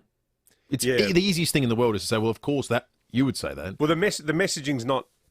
It's not really at the people who are so far gone that they've just vanished down that rabbit hole. It's at the good people who just go, oh, I'm still not sure. Well, you know, listen to the scientists. Some news out of Qantas. Around 2,500 frontline Qantas and Jetstar employees will be stood down for an estimated 2 months in response to ongoing COVID outbreaks. This is an official Qantas statement. The stand down is a temporary measure to deal with a significant drop in flying caused by COVID restrictions in Greater Sydney in particular and the knock-on border closures in the other states and territories. No job losses are expected. Qantas have put that part in bold. They say today's decision will directly impact domestic pilots, cabin crew and airport workers, mostly in New South Wales, but also in other states. Given the nature of airline networks, employees will be given 2 weeks' notice before the stand down takes effect, with pay continuing until mid-August. Geez, they've had an awful run of it, people who work in that industry. 16 minutes to 9. Let's check traffic, thanks to the award-winning team at Dave Potter, who have now become Glenelg BMW, Adelaide's newest home for BMW. At Exeter, look out for a burst water main on the Causeway Road near Carlisle Street. Parracombe, a small rock slide on Gorge Road near Torrens Valley Road. Crews are on site there. Another burst water main at Royal Park, Old Port Road near Clovelly Avenue down to one lane. And getting busy on the drive in at Anzac Highway, Morford Road to Cross Road at Camden Park. That's city-bound and due to works. Cameras on the drive in Andrews Road, Andrews Farm and Broadway at Glenelg South. Got the worst house on the best street? Talk to Burbank Homes. The knockdown rebuild specialists. Start fresh with a brand new build or even two. Visit burbank.com.au. Adelaide's most accurate traffic on 5AA. 5AA's Tech Talk with your host, Adelaide Tech Guy Richard Pascoe. Thanks to Harvey Norman Computers. This is staggering. Last year there was 2.9 billion targeted attacks on home networks as we share more of our life online through social media, online banking and shopping, emails and browsing. It's more important than ever to be security conscious. All smart devices have computer capabilities which can bring data into our homes, but any device that can carry data into our home can also carry data out. Trend Micro Device Security Ultimate will work on gaming consoles, smart TVs, phones or any other device that connects to your home network. Call into Harvey Norman and ask for Richard's Special and a massive saving on the Trend Ultimate Device Bundle, plus a year's subscription for just $129. Check out these great offers at 5AA.com.au. Thanks to Harvey Norman Computers. G'day, it's Eddie May from NRG Solar. I'm no fortune teller, but if you don't have solar on your roof, I can tell you your next power bill is going to be huge. There's a price for keeping warm all winter and you're about to pay it. Stop paying huge bills. Get in touch with NRG Solar and from just $59 a fortnight, you could have a quality NRG solar system on your roof. From just $59 a fortnight, you could wipe out your power bills. Visit nrgsolar.com.au today. When you think surgery, you think hospital, right? Well, Dr. Greg Keane wants you to think SportsMed. SportsMed is the only purpose-built orthopaedic hospital in the country, with world-class nursing and theatre staff, a first-class catering team, and the latest innovations in patient treatment and care. And your surgeons? We're experts in all procedures for hips, knees, feet, ankles, shoulders, elbows, wrists and hands. All your treatments, all your care. One place. SportsMed. Start living life again after your successful surgery. Sportsmed.com.au. Hey, do you want to go on a holiday? I'm not going anywhere without a queen-size bed, full ensuite with separate shower, kitchen, washing machine and a heater. Hey, where are you going? Dave Benson Caravans. For your next holiday, hit the road with Dave Benson Caravans and start living the dream. Dave Benson Caravans, Australia's largest indoor caravan showroom. Grand Junction Road, Kilburn, or visit davebensoncaravans.com.au. You can trust 9 News is live and local. Weeknights at 5, nightly at 6. 9 News. Say hello confidence in the new Tiguan, now available at Solitaire Volkswagen. Visit solitairevolkswagen.com.au. You're listening to 5AA Breakfast. David Penberthy and Will Goodings.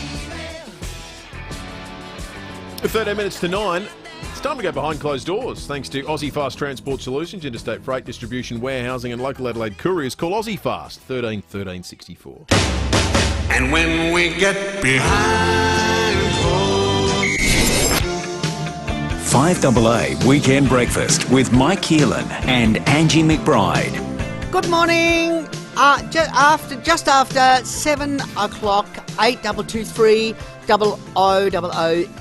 If you want to get good morning, Michael. Right. Good morning, Ange. Big show. Looking forward to it. Yes, and later on this morning, Michael, we'll be talking to one of our favourites, Dr. Karl Krushelnitsky.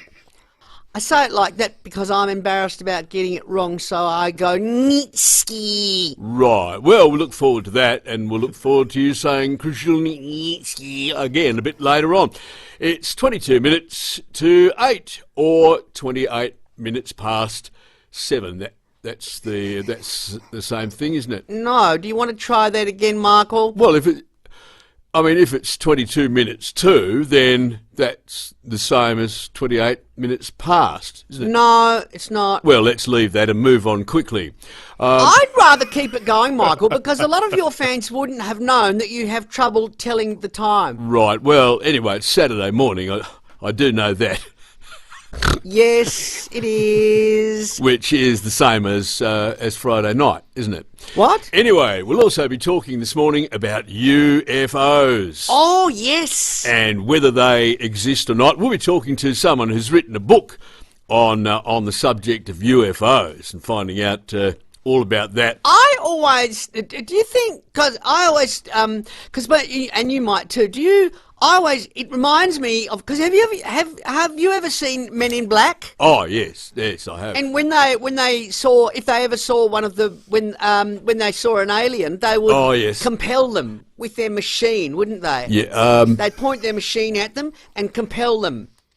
I'm using the wrong word, aren't I? Yep, you are, and that's what makes this show compelling, because I can't tell the time and you struggle with the language. So it's an all-round, balanced kind of show.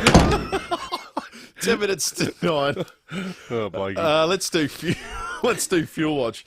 Thanks to Glenelg BMW. They're Adelaide's newest home for BMW. It's opening very soon. Check out the website. You can do that now. Visit glenelgbmw.com.au.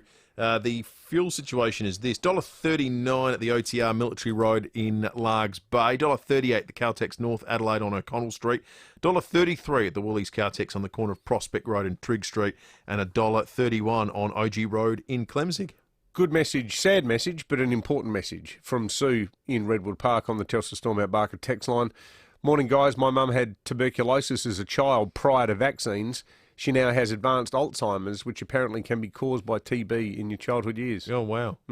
Very sad, Sue, but thanks for sharing that, because there's a message there for all of us. 9 minutes to 9. I'm Kathy Nagel, the Chief Executive of Western Hospital Henley Beach. Navigating the healthcare landscape in South Australia can be difficult, particularly when looking for a specialist. Western provides a single point of contact to assist you with a wide range of your specialist needs. Even if we don't undertake the specialty, we can assist you to find a doctor to suit your needs. Western Hospital, your hospital that cares. For more information, call us on 8159 1200 or visit westernhospital.com.au. At Coles, we're helping lower the cost of your weekly shop with great fresh offers. Like in-season Aussie-grown strawberries, 250-gram punnets, just $2.90 each. Helping lower the cost of your weekly shop. Coles, value the Australian way. Offer ends Thursday. 2,999,999. 3 million. That's how many Outback Sleepers have been sold in the last 20 years. Want to know how many are still going strong? 1, 2... It's 3 million. All of them were manufactured using the strongest concrete, designed to last for generations by a company that only manufactures concrete sleepers. Ask for the brand Outback Sleepers, sold at over 60 local landscaping and hardware stockists. Or look online at outbacksleepers.com.au.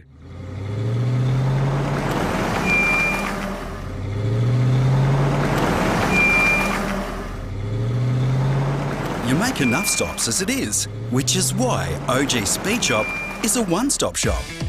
That's one stop for fuel, repairs, or to upgrade your vehicle's performance. And the OG Speed Shop team will do it while you wait. Come see us at OG Speed Shop, a family-owned one-stop shop since 1927. Say hello confidence in the new Tiguan, now available at Solitaire Volkswagen. Visit solitairevolkswagen.com.au. You're listening to 5AA Breakfast. David Penberthy and Will Goodings.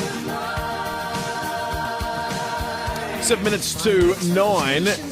Andy and Lucy are busy tabulating what was a late flurry of activity from Sturt fans, largely wanting to prevent David from having to sign a stat deck, acknowledging the legitimacy of the 1978 Nord Premiership. that has meant we've surged past $50,000 worth of donations this morning on the Undy Drive. However, I can't give you an exact number because there was a late flurry, so it's all coming through. We know it's over $50,000 at the moment. We'll dip into the Challenge Bowl again tomorrow morning, and we just, as we've said right throughout the process, there's no ceiling on this. It's all for Catherine House and the Hutt Street Centre. We just want to make it as big a number as possible, and $50,000 right now is a pretty good number. Well, this has far exceeded our expectations. It's terrific, folks. We can't thank you enough for your donations, be they from business people or from private individuals or from excellent football clubs. It's been fantastic stuff. What about this for a story? Making a phone call from any of Australia's 15,076 public payphones will be free from Tuesday in a bold move by Telstra. Now, I'm surprised by this. The Telstra CEO, Andy Penn, he said it's interesting because people look at payphones and assume that they're a thing of the past. Nothing could be further from the truth. He said that 230,000 telephone calls were made from payphones last year. And the reason Telstra's done this, it's going to cost them $5 million in lost revenue, but they've done it so that people, particularly poorer people, can have access to critical services such as Lifeline. Yep. And are also able to ring AAA, and also women who are victims of domestic violence. You know, obviously, if you're stuck in a house with a shocking bloke who's beating you up, you might not be able to use the phone at home. But if you sneak out and you're down the shops or whatever, you can use a payphone. Now, there are still 1,323 payphones in South Australia. And how wild is this? The phone that is used the most is in Nepabunna, which is a dot on the map north of the Flinders Ranges, near the Gammon Ranges. It's 700-odd kilometres away. And the Salvation Army has applauded it and said this is also, particularly during the pandemic, something that could help people who are isolated fight loneliness by letting them pick up the phone for free. The thing I find funny, guess how long the limit? You can't make international calls, but you can make calls to Australian mobile phone numbers and to local and national landlines. So you can ring anyone in Australia on any phone. There's a 6-hour limit on a call. Imagine if you just trying to think, the only public payphone I can think of, there's one near the shops at Snapper Point on Eraldinga. Imagine like the old tap on the glass. Sorry, how long are you going to be? I'll only be another 5.5 hours. A 6-hour limit. So I think Telstra will be able to abide the $5 million cost. Earlier this year, they announced their end-of-year financial report, and their earnings before interest, tax, depreciation and amortisation, EBITDA, as people in business would know it, was about $4 billion. Yeah, so they can deal with the $5 million cost. It's good though. Good on them for doing it. Absolutely, it's fantastic. I had to use a payphone when we were in the Northern Territory trying to dodge lockdown. When we were in Katherine, and indeed a bit when we were in Kakadu too, because they're places we didn't have mobile phone reception for about a week. So when we were ringing around and trying to book in at places and trying to dodge lockdown and manage to try and somehow keep our trip alive, we did it all via payphones, which in itself was, because it wasn't free, we then had to go, well, we had to get cash out from somewhere. Did you need coins? We needed coins, yeah. So you had to get cash out and convert it to coins and then feed them into the machine. It was something I wouldn't have done for, I don't know how long. I can't remember the last time I used a payphone. Yeah. It would have been the first time I would have used one probably since I was at uni. I think it would have been, it's probably about 20 years. 19 years, maybe, somewhere in that range. It's funny talking to my own kids now who, their entire life is organised via texts and Facebook messengers and whatever else they're using. But they struggle to understand how I had a social life at all in the 80s when mobiles didn't exist. When you had to actually tell people we're going to meet at this place at this time. Yeah. I mean, it was easy with me. It was like Thursdays I'll be at the Exeter, then I'll be at the Austral. That's generally how it works. And you did that so people could find you easily. Exactly. It wasn't because you enjoyed it. Well, no, I just it was convenience. Yeah. The good thing was all my mates did it too. But it makes life a lot easier. But you do think back like how second nature mobiles have become. like the idea of not having your mobile even for half an hour now. Yep. You just go, oh, hang on.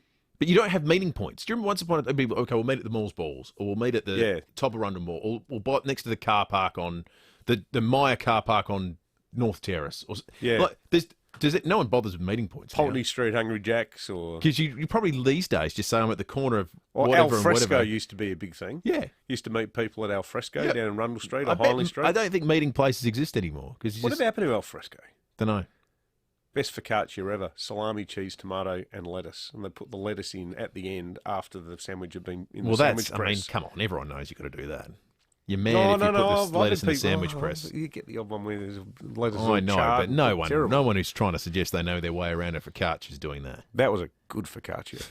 You're making me hungry. Hey, Leon Biner's coming up very shortly. Whilst we go off air, it doesn't mean the Undie Drive stops collecting. At any point during the day, you can go to mycause.com.au. We love coming in at 6 o'clock and reading the names and people who have contributed to this wonderful cause for the Hutt Street Centre and Catherine House, where, look, this thing, we were really worried about whether it was going to happen or not a couple of weeks ago. It's not only happened, it has exceeded everyone's expectations. It's got 3 full working days to go, and it's over $50,000 this morning. And thanks to everyone who chipped in to help save my sorry behind, including, I'm not going to read out the stat deck and I'm not going to sign it, but I will say one thing: Phil Gallagher is a great bloke. Good on you, Phil. That was awesome. Good on you. See you tomorrow from 6.